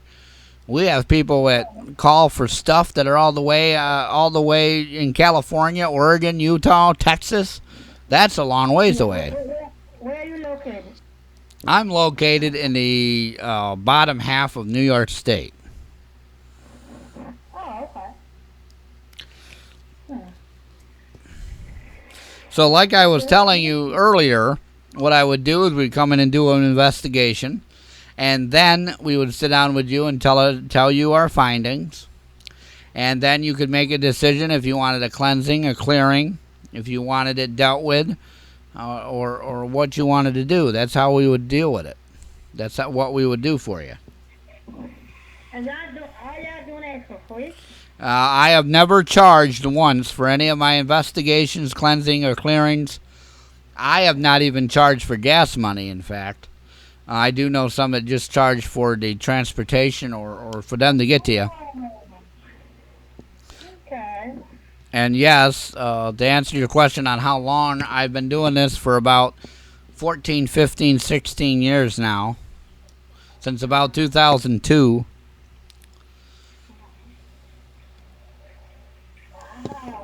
Yeah.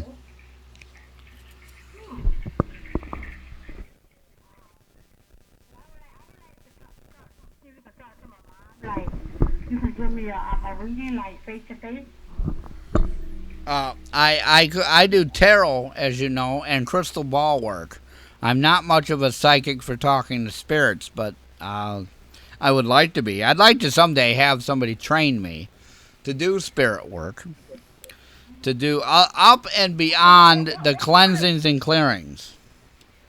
Okay, what kind of questions can you ask for a crystal ball? How does that work?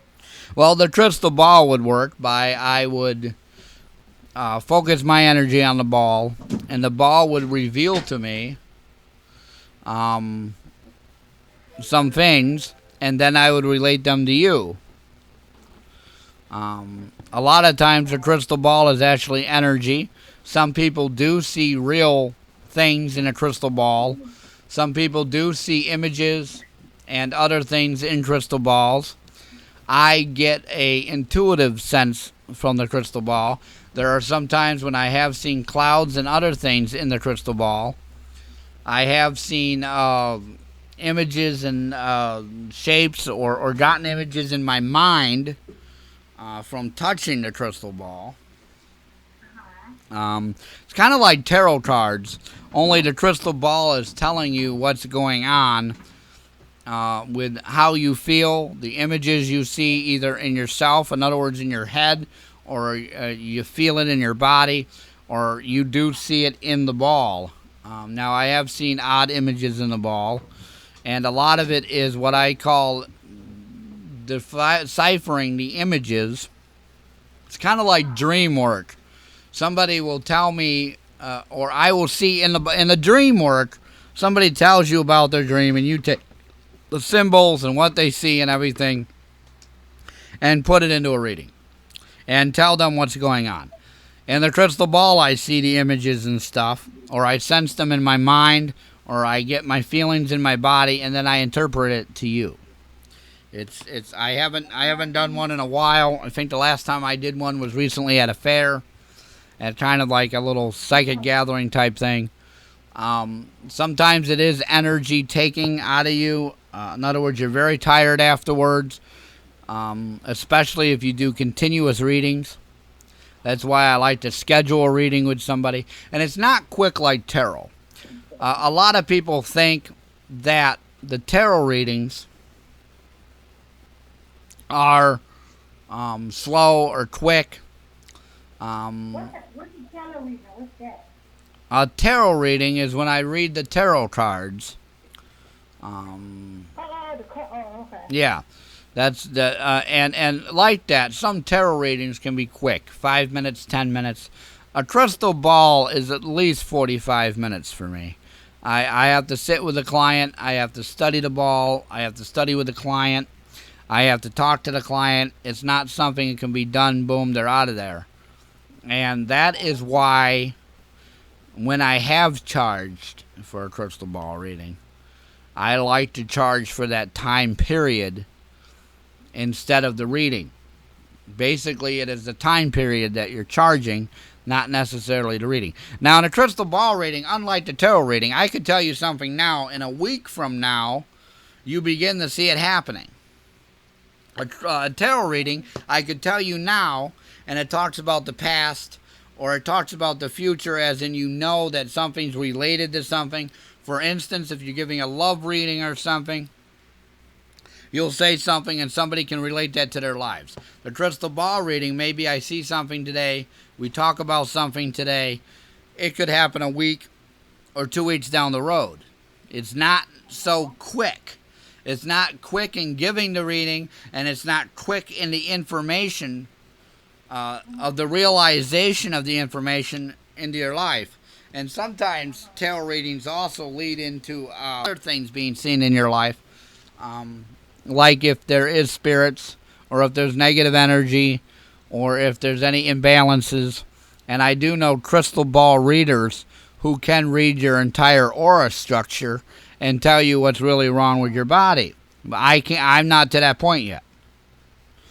Okay. So. Well, can you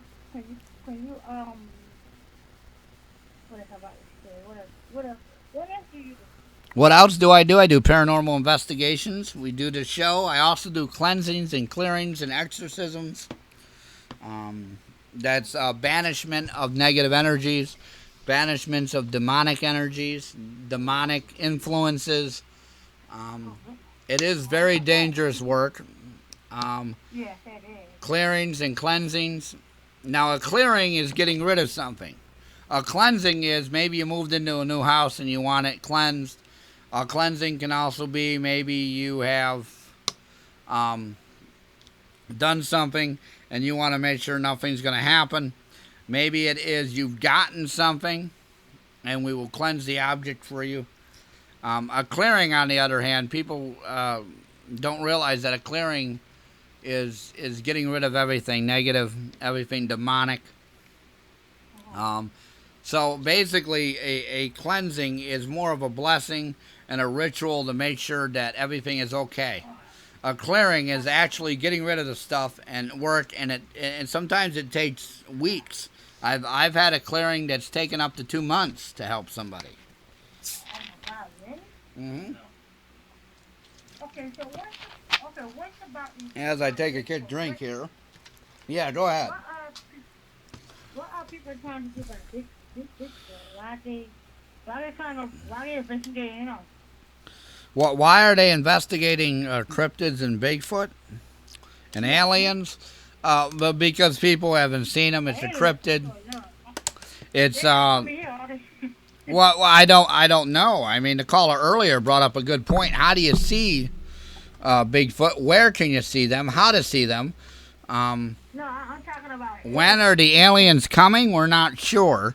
They could be already here. Oh, wow. Okay. We could have. They are 2 species of aliens. Now, I believe I have met one of them, but What? the people that study this stuff and do it a little bit more than I do. I'm about 60 to 70% in the research area of the aliens and extraterrestrials and stuff, but there are people that dedicate their entire lives to this stuff. There's 2 species that... They're real? Yeah, there are 2 species, Oh, wow. or 2 kinds of aliens that actually look like humans. Oh, wow. One is I do know of, and I think I've met them. Yeah, that is called a Nordic. They are very beautiful type people. They're They're people. Oh, God. yeah, just like you and me, but they're very beautiful. The male are very handsome. They're perfect in their looks and their actions. The females are the same. The females are perfect in their looks and actions. The females also make themselves perfect in the way they speak, how they dress. The males are good in speech. Yeah, go ahead. How do you know if you met I believe I have met a Nordic because of the simple fact that the person was absolutely, the girl was absolutely beautiful. She was absolutely perfect. There wasn't a single thing wrong with this person. Absolutely nothing. So the aliens that they put on TV, Huh? those the type of aliens y'all talking about? Well, they show a lot of the gray aliens. Yeah, but them things look so. Now they're showing a lot of the reptilian aliens. The reptilians are another species, and then they are the Goanic, or it's hard to pronounce the type, but they are like a Native American type features. They have long black hair. They also have been in the past, people believe and study this stuff their whole lives, believe that maybe they are the people that have represented vampires. They have pale skin. They have either gold or tan color skin, black hair. They're very tall. They're very muscular. The women are very muscular. Unlike the Nordic, though, they're not as perfect, but they try to be the very best at whatever they choose to do. A lot of these alien species dedicate themselves a little bit more than we would to anything they do. So if they're going to dress, they're going to be impeccable dressers. They're going to make sure that everything's right, everything's good.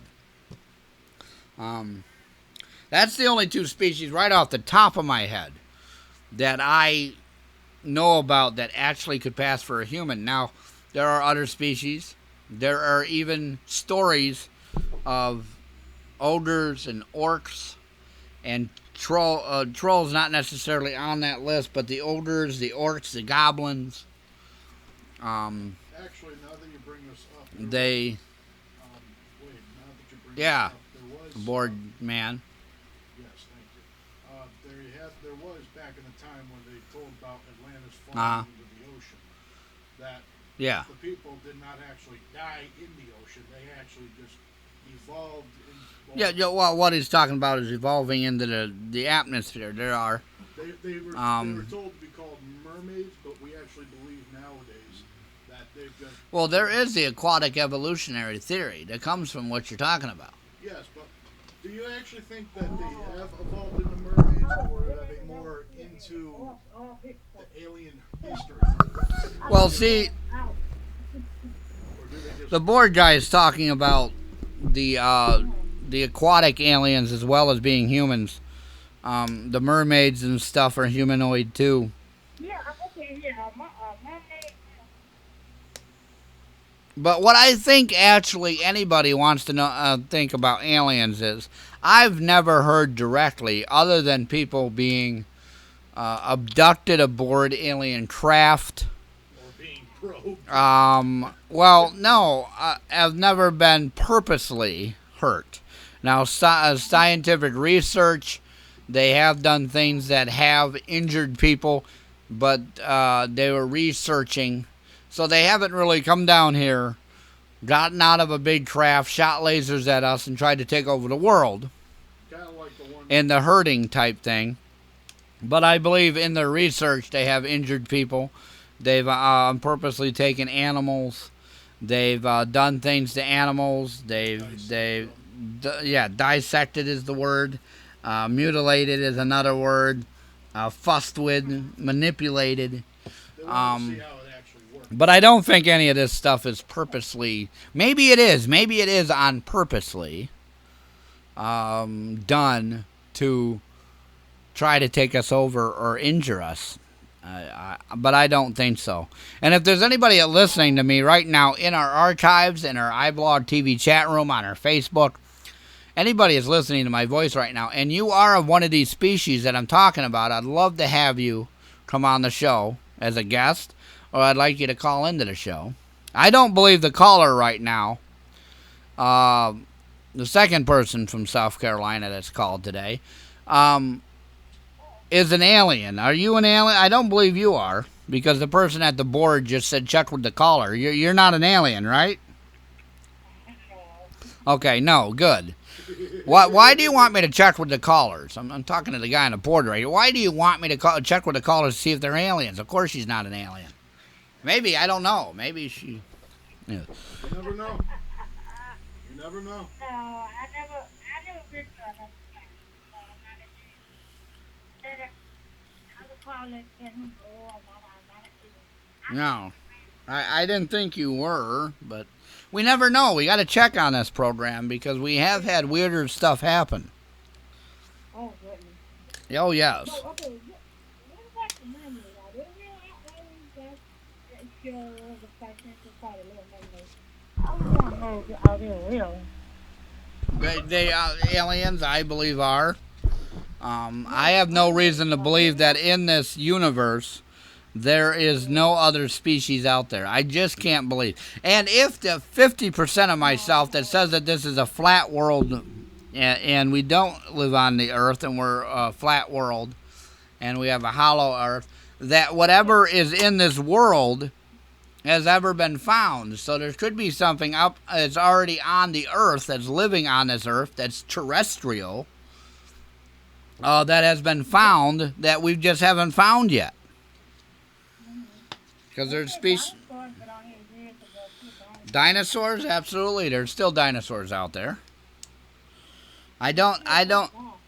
If you look at the dinosaurs that are in the water, the plesiosaur is one of them. The famous one.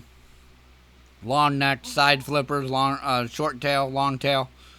The flood of Noah's flood, if you believe the Christian story, none of anything in the water died.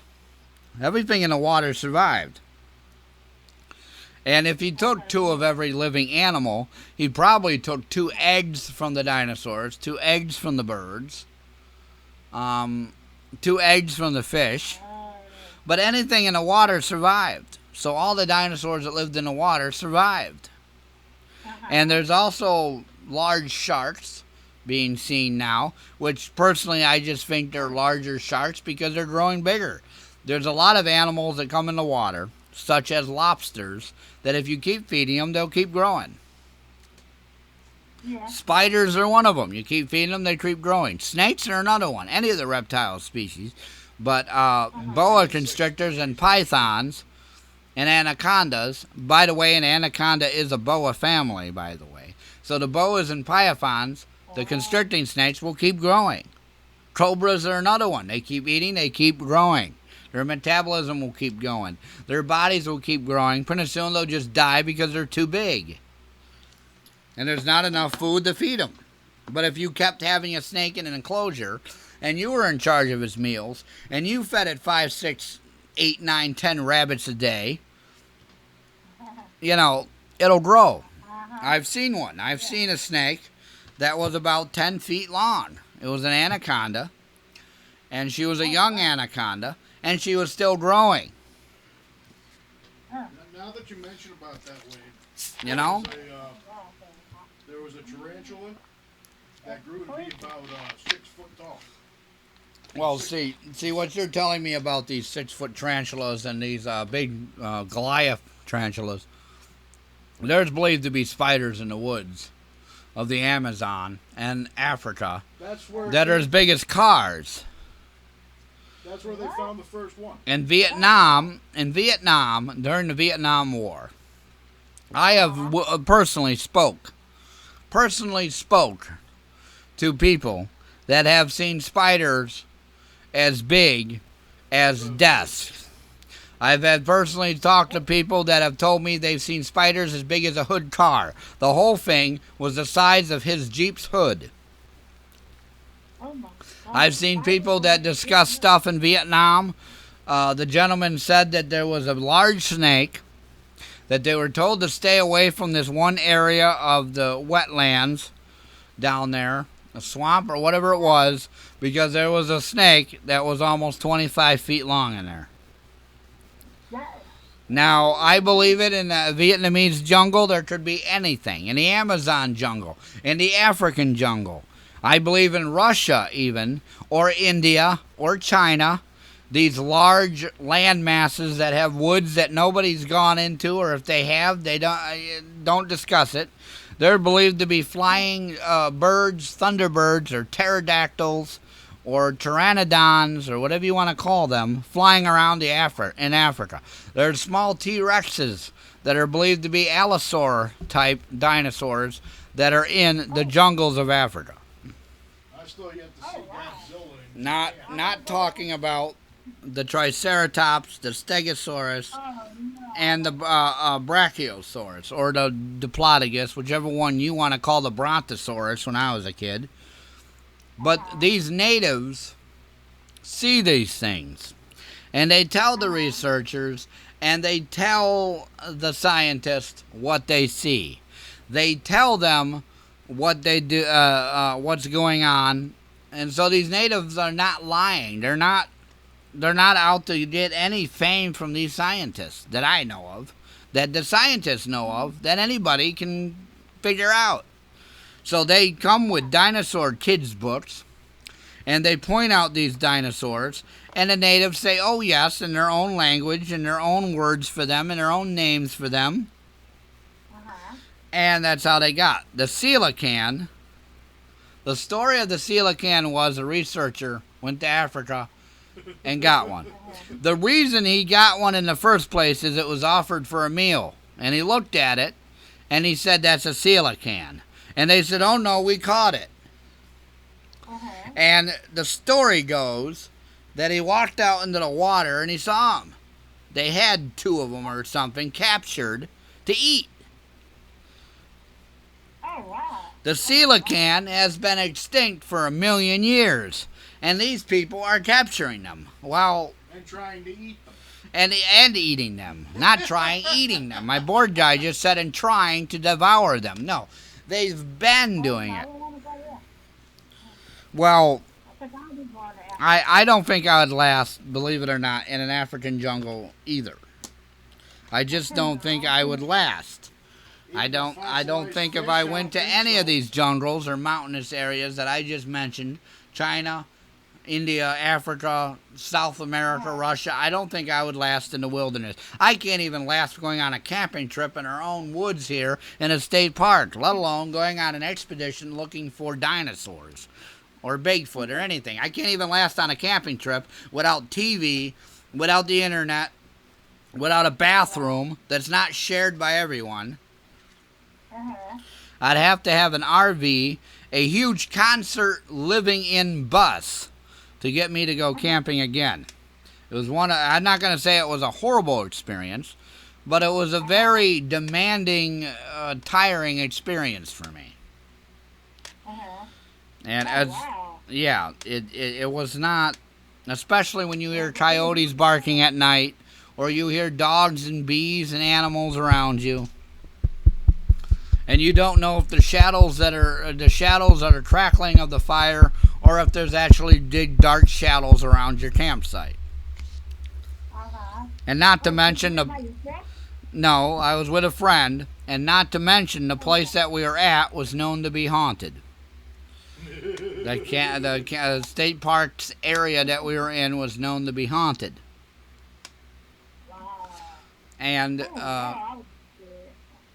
yeah. Oh, absolutely. Why do you think we were there? We were there because the place was haunted, or I wouldn't have even have gone. Yeah, you just love scaring the shit out of yourself. I wouldn't have even have gone on the trip if I didn't know this place was haunted.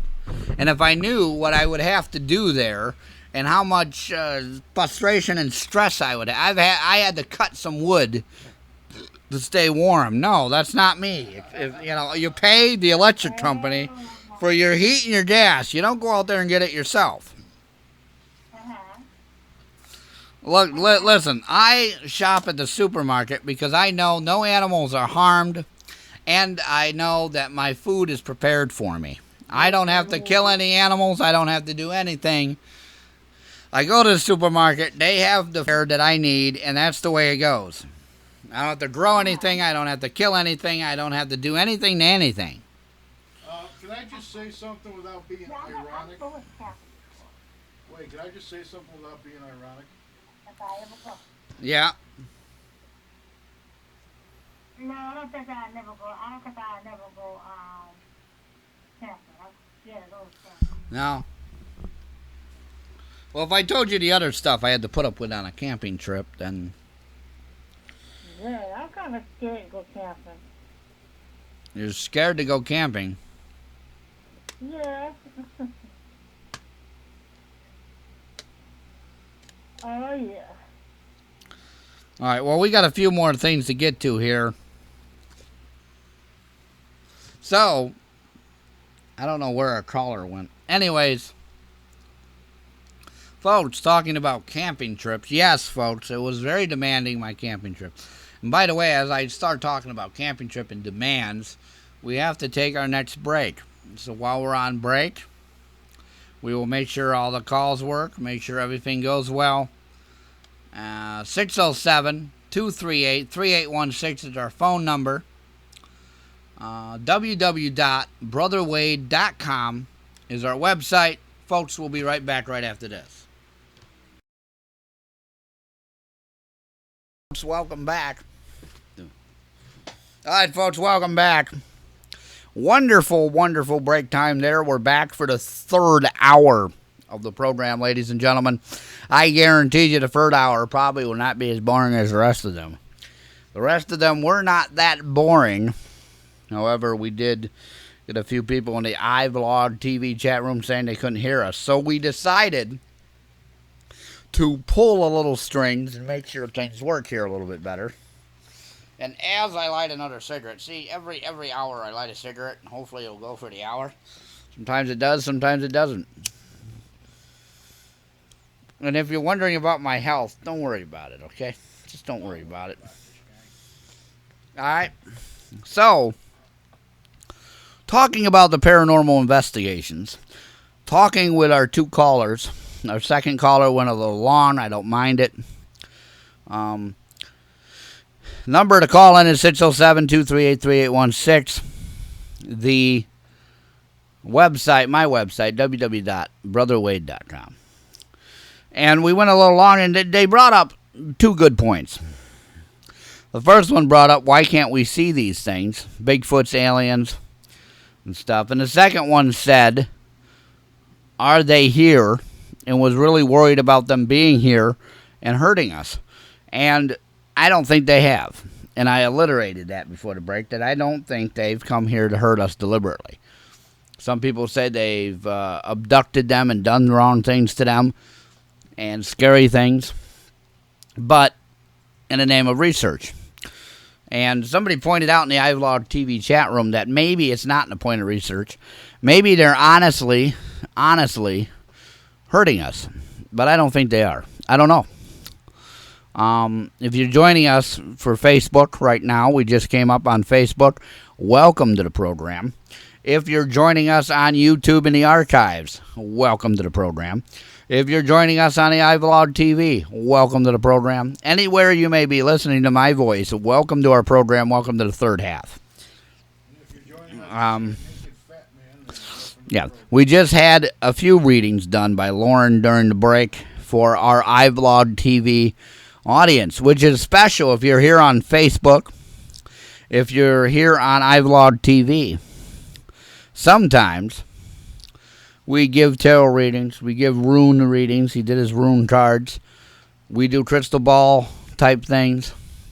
Sometimes we'll have something special. Sometimes we'll listen to some music.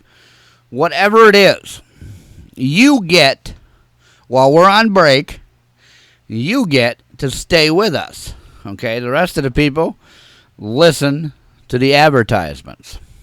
Or if you're listening to us on our archives, join us live, and you can see more of the show as we do it, as we go through it, and what we do on our breaks. So we're going into the third half of the program today. What I want to remind people is our phone is up and running.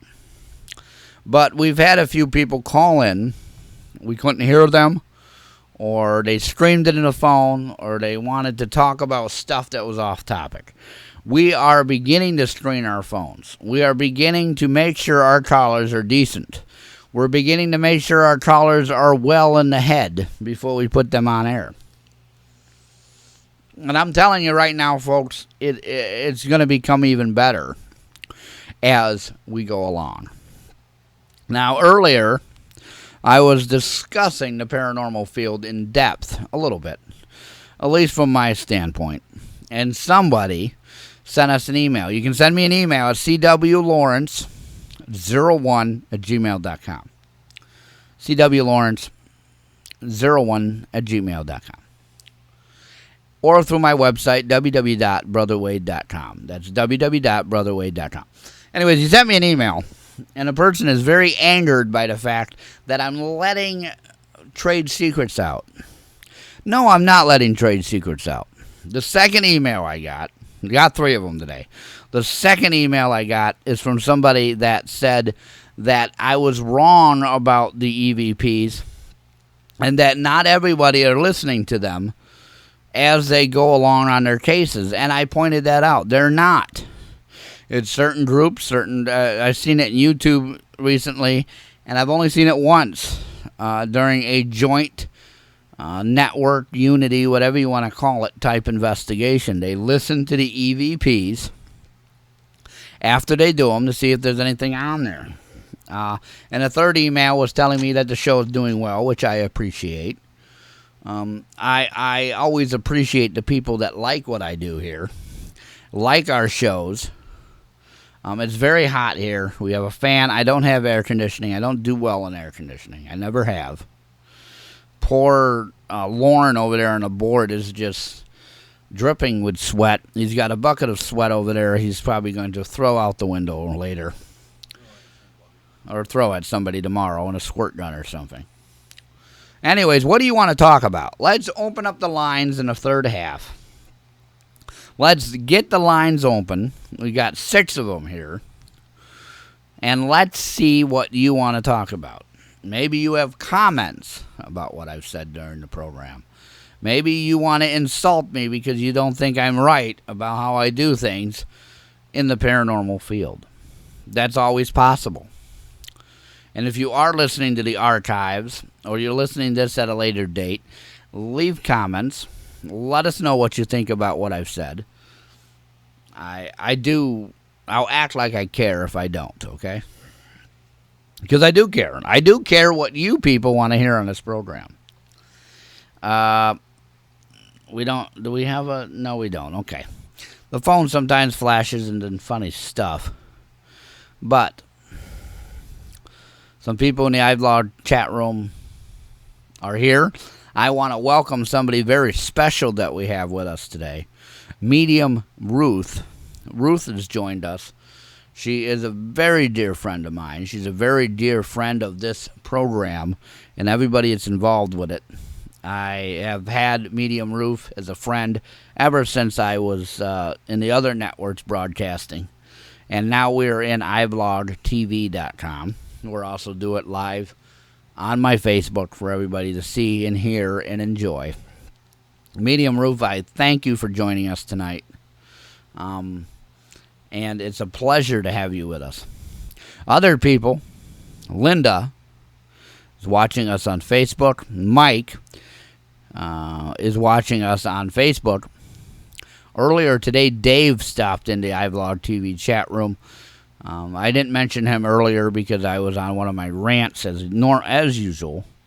The second half is full of ranting. And I appreciate him coming on board.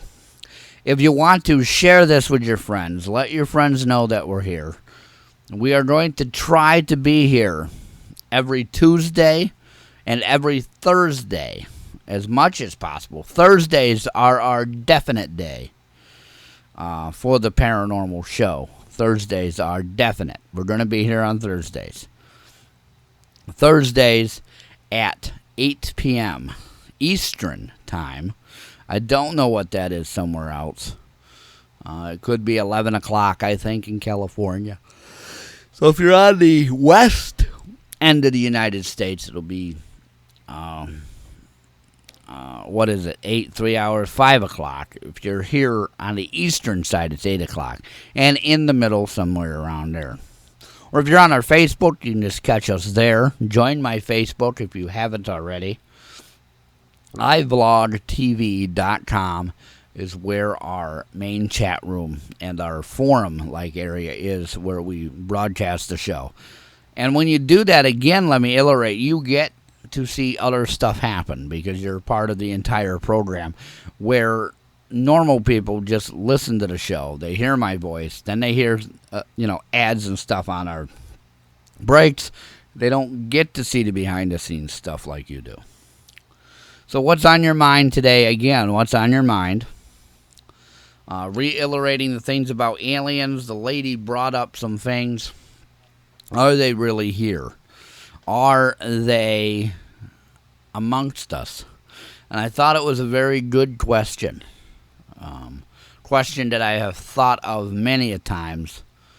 And I mentioned the flat earth theory. I am a flat earth theorist.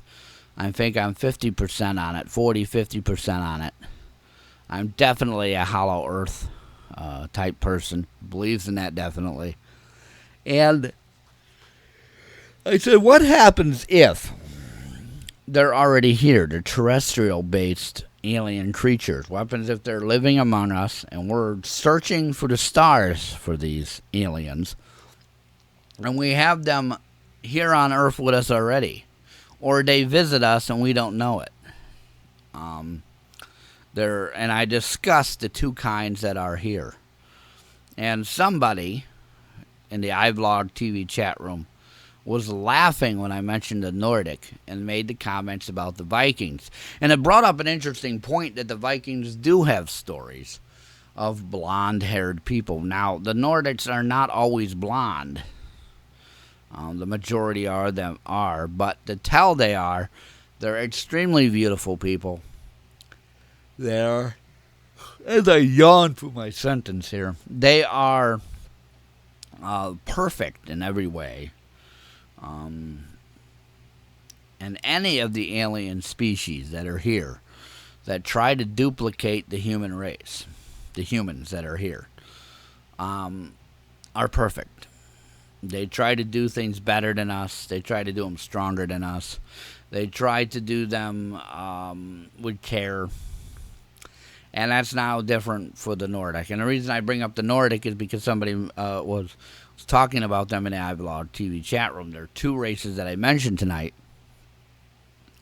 But the Nordics stand out more because they are more exact like us. The other ones are not especially like us. They're not totally, you could tell some differences. But the Nordics, except for their beauty and their perfection and their dress in highly fashionable dress. As I yawn for the sentence again, been here for 3 hours. We are getting a little tired here. But we are still continuing through here. We're chugging through.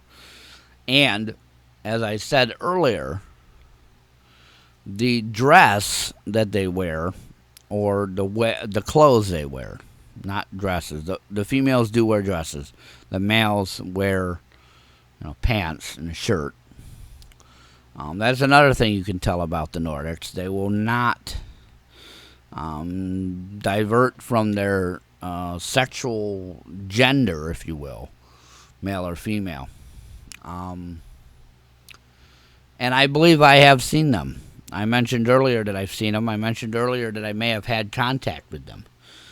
And I believe that because of what I see and what I've heard, there are people that study aliens and alien life forms just like I study the paranormal.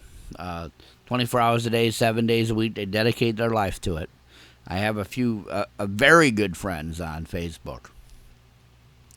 And my Twitter. I also have a Twitter account. I don't talk about it a lot, but I have one. You can get information you can get all my information on my website, www.brotherwade.com. But on Twitter as well. And these people tell me different stories.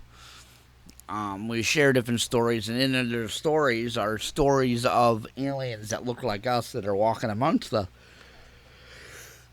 yawning again through the conversation. Wow, the third half is going to be full of my yawns and my talking about alien races. But anyways, and it started getting into my head that perhaps I've seen these people. Perhaps they've been a part of my life. I think one of them was a good friend of mine for a while. It would have explained her disappearance. Another friend of mine, it would explain his disappearance if they had gone back to where they came from. And a lot of people that see these races do have it where they disappear. A lot of stories. Can't remember the gentleman's name now. That he was in contact with a lot of aliens, and he did ship visits. And they yawn again. Did ship visits. He did visits with them in space, travels, if you will. And he said they just disappeared one day too. Now, I'm not saying they all do that, but there are many stories about that. So, what do you want to talk about tonight?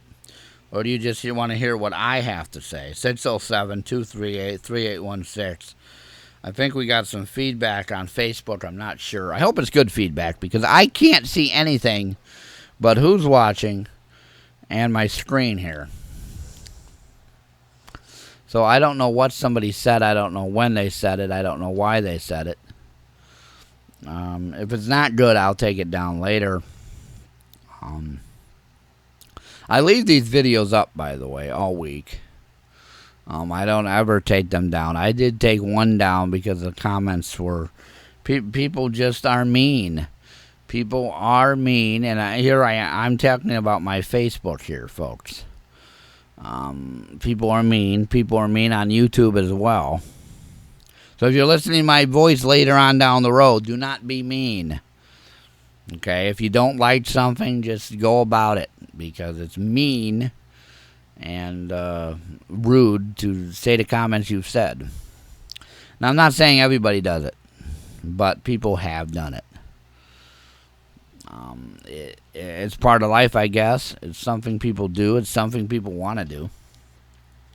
But getting back to these races, the gray aliens we did discuss to the caller about a little bit.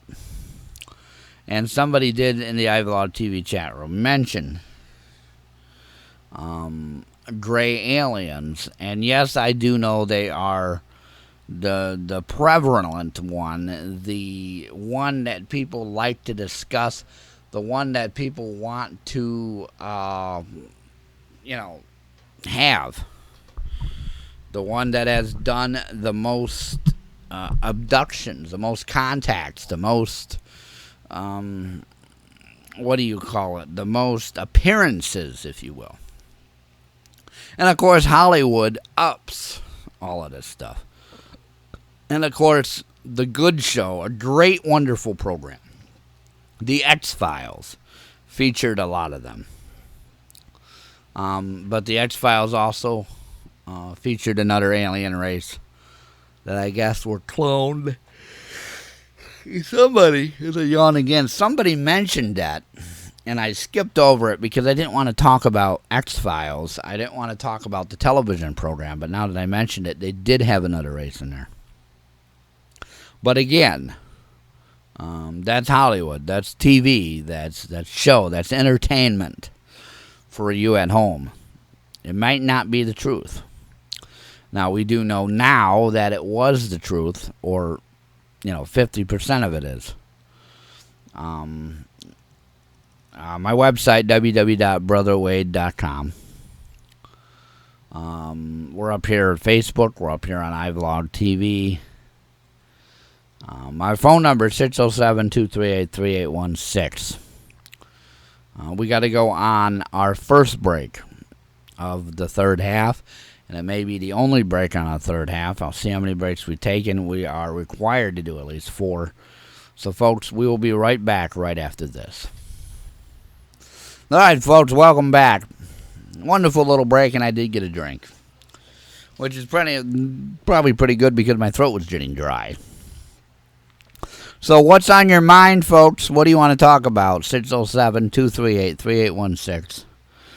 www.brotherwade.com. Now, this alien topic is not inspiring to some people, and I realize they get bored with it. I saw one of the comments saying this is boring. Well, I can't help that. It's what we're talking about this week. And it's what a caller called in about and was very worried. And as I talked on our break to Lauren, our board guy, she's very worried that the aliens are going to take over the world. I think she said 2020 or something like that. I don't know. I don't know if the aliens are going to take over the world. I don't know if anyone is going to take over the world. Jesus might come back. We may have another war. We may have a lot of things happen. I'm not saying any of this is going to come true. But, well, we do know the Lord will come back. Lord Jesus Christ will come back for us. It's in the Bible. And I realize that a lot of people don't like to discuss that either. But it's in there. And I don't think this alien race is out there that wants to destroy us. Because somebody mentioned it in our chat room here that there are alien races that do want to destroy us. The reptilians. But I don't think they do. Or they would have already done it. If somebody has that much power, that much knowledge, and capabilities, they would have already done it. I'm assure you they would have already done it. Or maybe they have in the past. And then somebody else reseeded the earth. That's been a theory a long time ago, that the earth has been reseeded many times. That's how we get many, many different cultures and many different beliefs. But they all have one thing in common. Something came from the sky and dragons, or dinosaurs. I believe dragons were dinosaurs. The word dragon has been around long before dinosaurs were ever counted. And dinosaur means thunder lizard. Dinosaur means gigantic lizard. Dinosaur means horrible lizard. It's basically describing a type of animal. It's not the name for it. So dragon is it. Aliens, or beings from the sky, and dragons is a repeated cultural phenomena, cultural thing. It's there. It's all around us.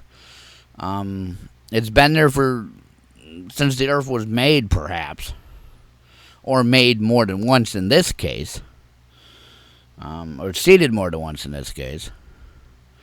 And it's reoccurring. It's oftentimes straightforward. Beings from the sky and dragons. 607-238-3816 is the phone number.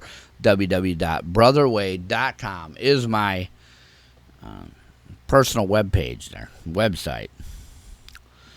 We have a lot of information up there for you, a lot of past shows, a lot of pictures. So the phones are not ringing in the third half. They're good in the second half. On the break, the phone didn't ring. So I want to see these phones ring. Tell your friends about the show. Tell your friends' friends about the show. Share information about the show. Do whatever you can to get people to come with you to the show. We're talking about aliens earlier. And we were talking about the kinds of aliens. And reseeding the earth is another topic in itself. I could go on. I could make a whole show on that topic. And I'm going to give you an example. Many a times in history, there has been cultures that have come from something. Either it's beings from the sky, they've come from the earth, they've come from mystical forces, and then they're gone.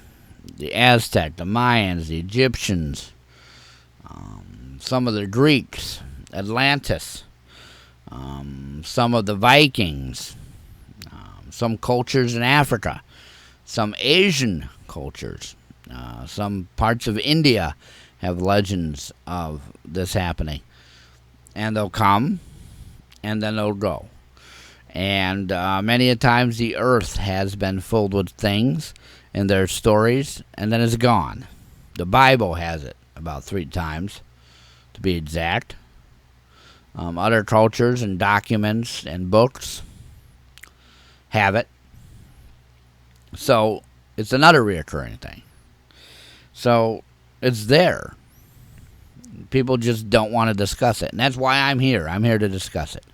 I'm here to talk to you about it. So if you want to hear about it, I'll talk to you about it. Because I think the way we're going to do the third half is we're going to let you decide what I talk about. Because I like opening up parts of our halves of the show for the callers. So 607-238-3816 is the phone number to call. Maybe you can write to me, cwlawrence01@gmail.com, www.brotherwade.com. I'm interested in knowing what other races exist. Do you know of any? If you're listening to my voice, maybe someday down the road in the archives or at another time, let me know if you know of other races. Because that's still on my mind. Are they here? It's still on my mind that we could be walking amongst the race and not know it. We could be walking amongst people from the stars, if you will, and not know it. It's very interesting to me what lies out there, because the universe is so vast. The universe, I forgot how many planets and stars there are, but at one time I knew the trillion, I think it's in the trillions, or not more, but one of those planets, just one of them, could have another life form on it besides us. And that's all I needed to know. That's all I needed to figure out. That's all I needed to get through my head, is one of those trillion planets out there could have life on it besides us. And I was hooked on the alien theory that something exists out there. And I remember it. I remember the person saying one of them could have it. And I started thinking to myself, I'm convinced now that in all of these things that something else has to. It has to. Now, if you're not one of these that believe in the universe and you're a flat earth theorist, think about it. What happens if the firmament's there and everything, and they're terrestrial? What happens if they're infraterrestrial? They're grays, perhaps. Large, big eyes, small slits for a nose and a mouth, not many ears. Capabilities of psychic and mind communications. That kind of stuff is very interesting. And it would explain how they communicate. It would explain how they do stuff. It would explain why they do stuff. It would explain to me, at least to me, get the point out of what they want from us, who they want. Maybe they live in the earth, deep inside caves, deep inside this hollow earth. They say giants live in there. They say other beings live in there. It's a vast, unknown word, the Underdark, if you will, for us game players out there. And there's nothing wrong with that. There's nothing wrong with believing that. There's nothing wrong with thinking that way. It's a scientific way of thinking. Absolutely scientific way of thinking. It's a scientific way of doing stuff. And again, I have people writing comments here on my Facebook here. And somebody says there has to be some atmosphere. Yes, there has to be a planet with some kind of atmosphere out there. I agree. The person is Steve, and he says there's got to be a planet with an atmosphere. And there does. Just one. Like I said, just one. And it had me hooked.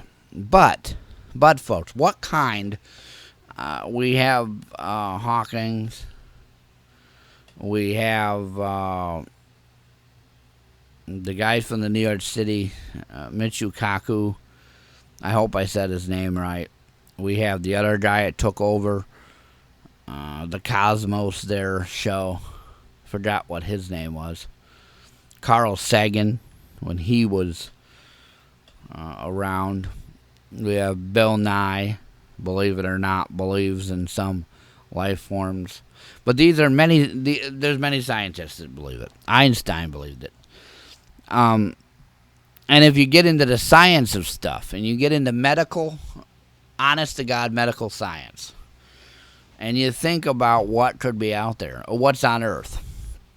There's animals here on Earth that live in gas environments that they breathe carbon dioxide. They multiply in this stuff. They live their whole lives in it.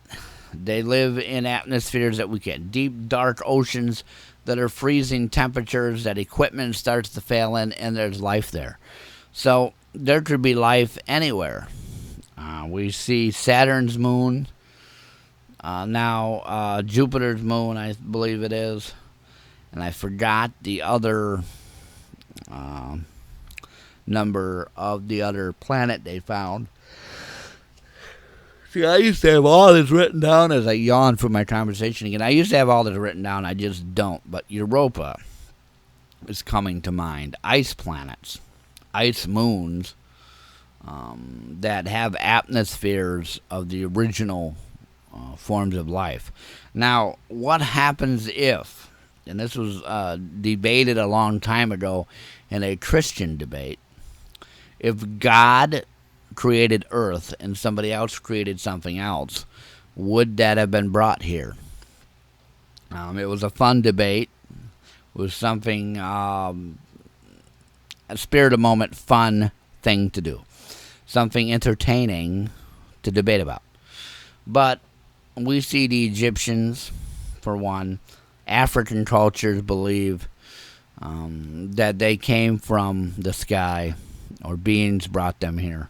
So what happens, in fact, if the earth was made by Lord Jesus Christ and God, and another God from another area came here with his people? Or say we go to another planet. We would bring our religion with us, our beliefs, our God with us, if you would, and therefore mix it in with their cultures or start living our lives, the Christian life, on their planet, bringing our stuff with us. So why can't somebody else do that? And that's how we have other beings from other planets, is in a way another God or another power, if you would, brought them here. That's another whole theory. Again, I could do a whole show on that. I'm not sure what they're saying in Facebook. I can hardly read it, and I'm not going to mess up my camera again. I just almost messed up my camera reading stuff. So if you want to say what you said, I hope it's okay. Trying to read some of it. If you have a question, okay. Well, there was a question earlier in the iVlog chat room that I didn't get to. What happens if it's all fake? Very interesting that's brought up too. If it's all fake and we don't have any of this stuff, and people are making it all up. Let's say the flat earth theory is right. Let's say they're making up the planets and stuff. Why would they be doing it? One, maybe to control us. Maybe to make us think other stuff. Two, why would they do it? Because, as I yawn through it again, because they want to get away from us believing that this earth is flat, as many of people said it was. And the third reason is why is because they're in power and they can manipulate us any way they want, which is another whole show we could do about. But there are the three reasons why. The one I believe is manipulation, or truth doesn't want to be told. So they make up a story to hide something, to control us, or if we're living in this flat earth in a dome and all this stuff, or we're living in a computer program or something.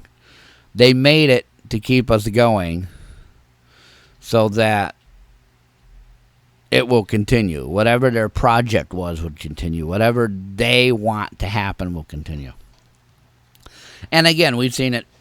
A lot of people had that theory. It's not just something that, Wade's bringing up now, and, I'm some wacko that believes in some weird way of thinking here. A lot of people have brought these things up, a lot of them. Influential people that we would not believe would try to influence stuff have oftentimes brought up this stuff. So I'm not the only one doing it. I'm not the only one bringing up that we're living in this kind of environment or some kind of space deal, or whatever you want to call it. A lot of people have, long before I ever got involved, brought this up.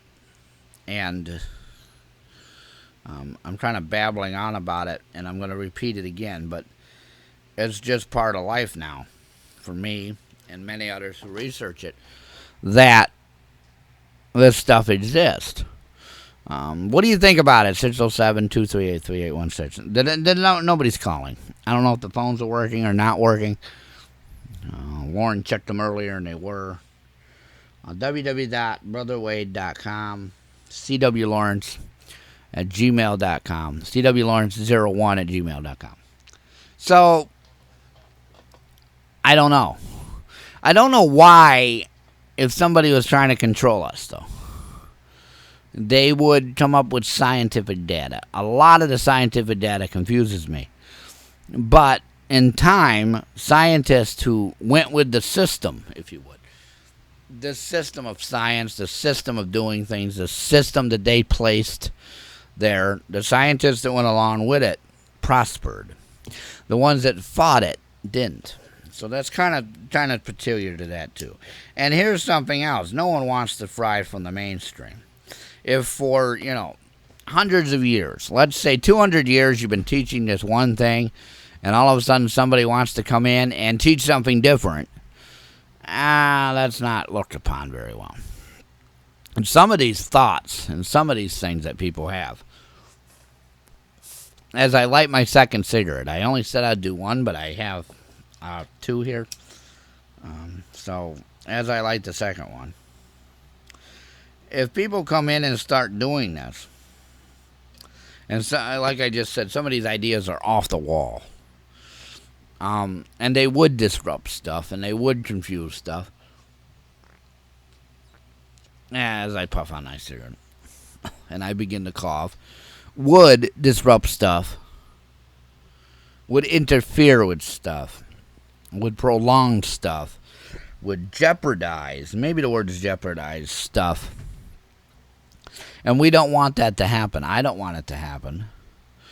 And if somebody was to come in and say, oh, this, and this, I don't think I'd believe it if I was taught. All my life I've been taught something different.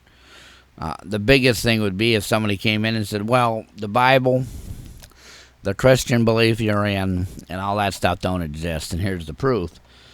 I don't think I'd believe it. And that's just something for me that I knew I wouldn't believe. Somebody could say the earth is flat. Or somebody could say aliens do exist. Or could say whatever they want to say.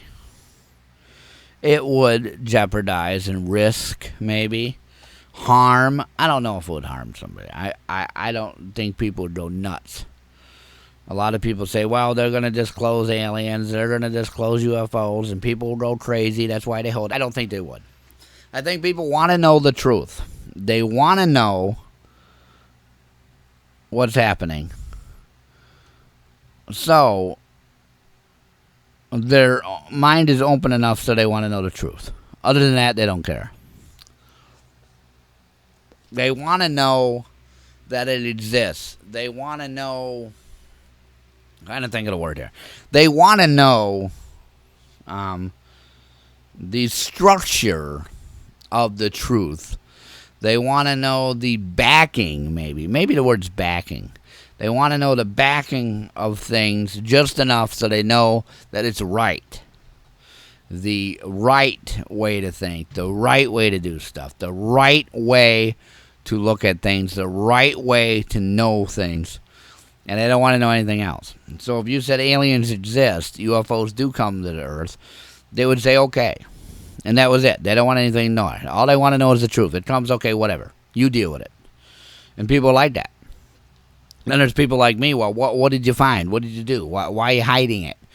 And we would cause maybe more problems doing that than if we just kept our mouth shut like the other people. And then there's people that might... we got people out there, just off the top of my head, for an idea of crazy people. They think zombies are going to attack, so they stockpile weapons, they stockpile guards, they stockpile things. They're always on edge about zombies.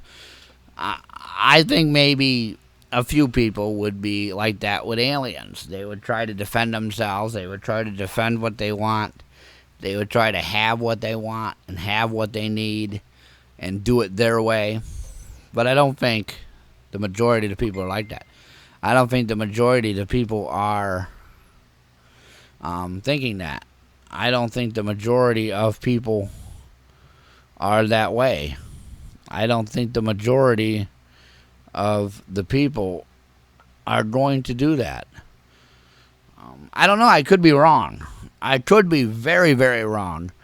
And we could have people upset. We could have people violent. maybe violent's the word too.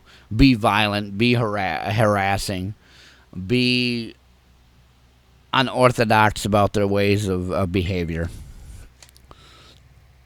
I don't know. But anyway, 607-238-3816 is our phone number. CWLawrence01 is my, gmail.com is my email. www.brotherwade.com is my website. I'm going to take the second break. I said I might not, but I'm going to because I need to stretch again. My back has been hurting. I'm going to go off the top a little. My back has been hurting a lot, and I'm not sure why. And no, I haven't been abducted by aliens or something. I just don't know why. I don't know why it's hurting. I don't know why my body's falling apart like it is. Maybe I'm getting old. Maybe I'm just getting old. I don't know. But it is. So I'm going to take a break and possibly get a drink and stretch my back so I can do this show better when we come back, because we got to do the final half of the hour when we come back. So 607-238-3816 is the phone number. www.brotherwade.com is the website. We'll be right back. All right, folks, we're back. Somebody in our Facebook, by the way, www.brotherwade.com is my website. And yes, to answer the person in the iVlog chat room, yes, my website does have my archives and pictures and everything up there. Person here, Steve, wanted to know what I thought of Area 51. And Area 51 is two things. One is the research facility of Skunkworks Manufacturing, Lockheed Martin, and two others.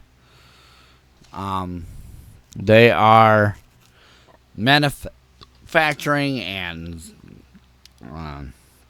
research facilities and test facilities and factories, if you would, or scientific data and analysis, and they build and test and all that kind of stuff on that facility in those places of Area 51.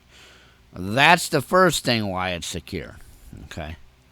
The SR-71, the stealth bomber and the stealth fighter. We have a Raptor or whatever it's called now.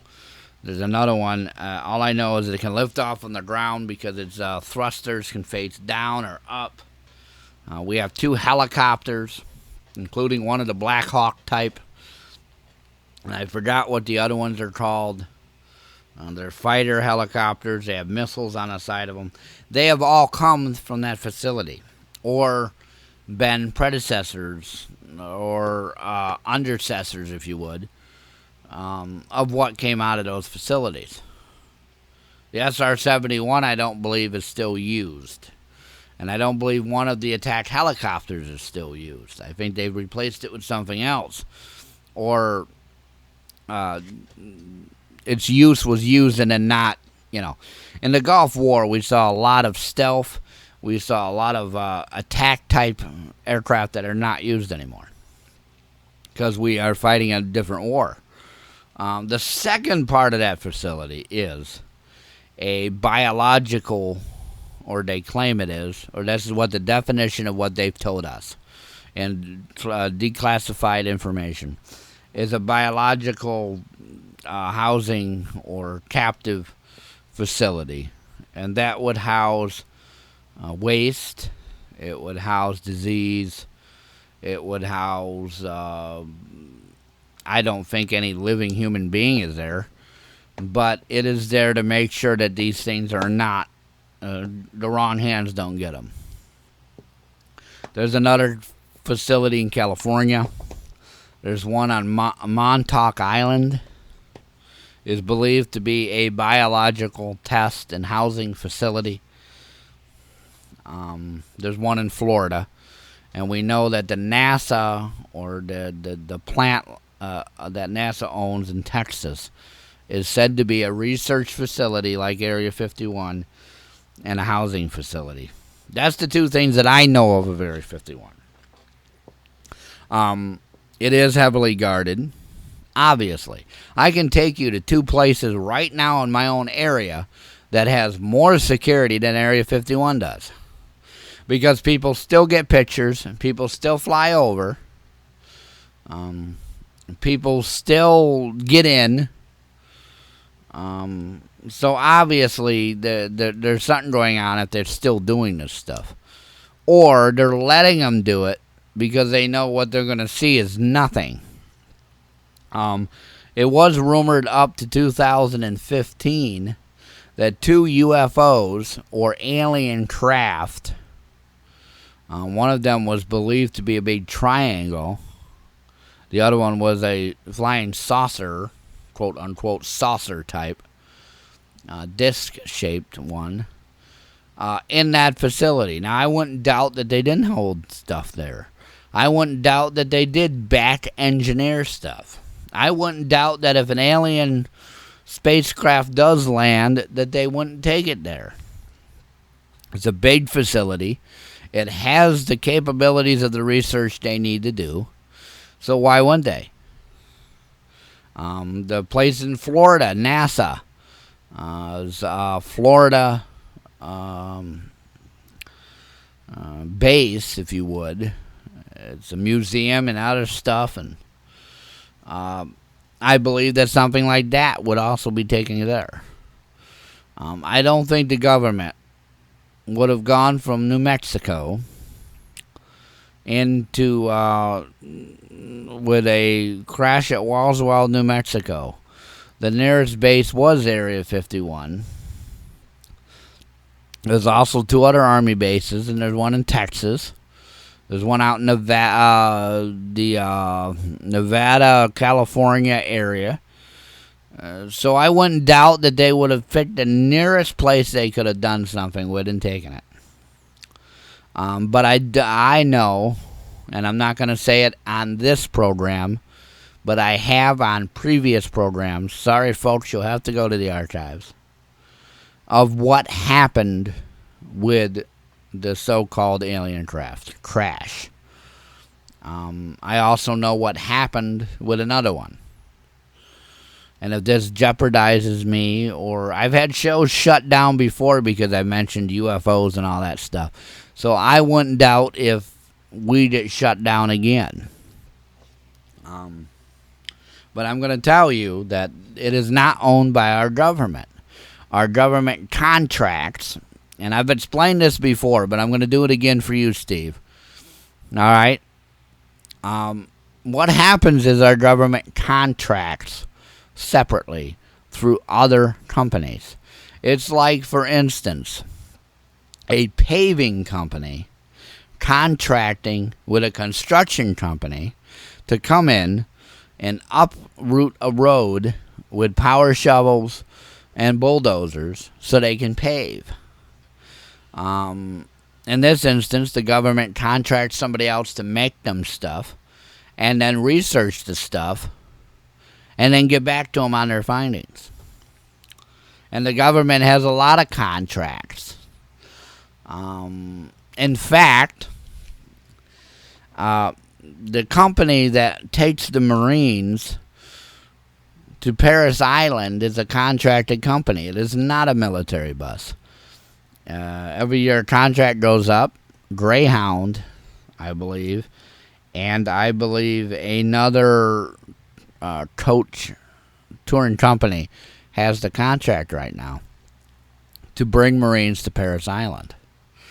I also know that the Air Force contracts out a lot with their flights and their airport storage for their planes. It's not all kept on Air Force bases. And I know the Navy does, which I'm not going to discuss because that is information that I'm not to discuss, and I'm not going to. Sorry, folks. I'm just not going to do it. I'm going to respect the people that I have promised and respect them. But it is... It's been like that for a very long time Basically, it is the government hiring somebody else to do something that they don't want to do, or they can't do, or they don't have the time to do, or they're not equipped to do, or it's not under their guidelines to do it. It's not military work. So, if it's not military work, and it's not military type funding sources, that's another thing. The military gets funding sources. Our tax dollars mostly used for it. And then they say, well, we can't do this. Let's pay somebody else cheaper to do it. And I'm going to give you a good example. The military gets $5, and they can pay this research facility $2 to do the research that will cost them $5 to do. They'll do it. So they can have two facilities doing research, and then they can pay $1 to the company to make the thing after the two companies do the research. Then that's what they'll do with their $5. And I'm stretching it a little. It's more like a research facility gets $2, and the rest get all $1. And then the military saves $1 for themselves. But it's been like that forever. It's been like that since our military was ever made, folks.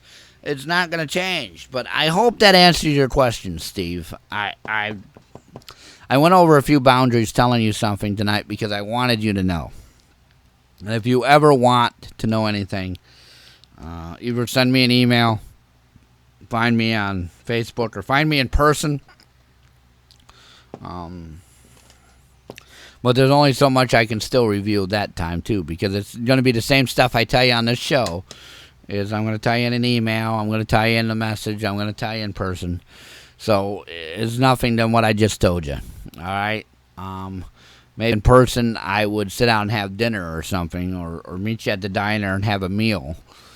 And we could shake hands and get to know each other a little bit better. That's the only difference, okay, folks? So don't think because I'm meeting somebody in person or I'm emailing them or phone calling or whatever that they're getting any more information than you just got, because they wouldn't. I do have boundaries. I do have perimeters, if you would. And fences, blockades, walls, a guard, if you would, around what I can do and talk about and stuff. And I rarely push that envelope. But when I can discuss stuff, I'll openly discuss it with people. I don't know what he says. Maybe it's human something. And then the iVlog chat room, I'm not too sure what they said. I can't read it from the distance I am away. I can't always see stuff, and I apologize, because I have to be at the microphone. The camera's here for Facebook. We got one over here for iVlog, and we got one over there for whatever else. And then the recording is done in the recording thing. So that's how the cameras work. And if you're listening to my voice, maybe in archives, as I yawn through this, just know that you know that I'm not going to push the envelope. I'm not going to release information. I'm going to respect people. And we're going to have, if we can get them back on, we're going to have my guest that knows all this stuff come back on and do another interview. We're also going to have What's Her Name come back if we can. I'm going to try to anyways. I normally have them on maybe once or twice a year because of the positions they're in and the risk it is involved in the interview. But that should be coming up. And if you guys are listening to me anywhere, just listening to my voice, the archives, Facebook, iVlog, and you want to be on our show as a guest, send me an email. I'd love to have you on as a guest. The phone number is 607-238-3816.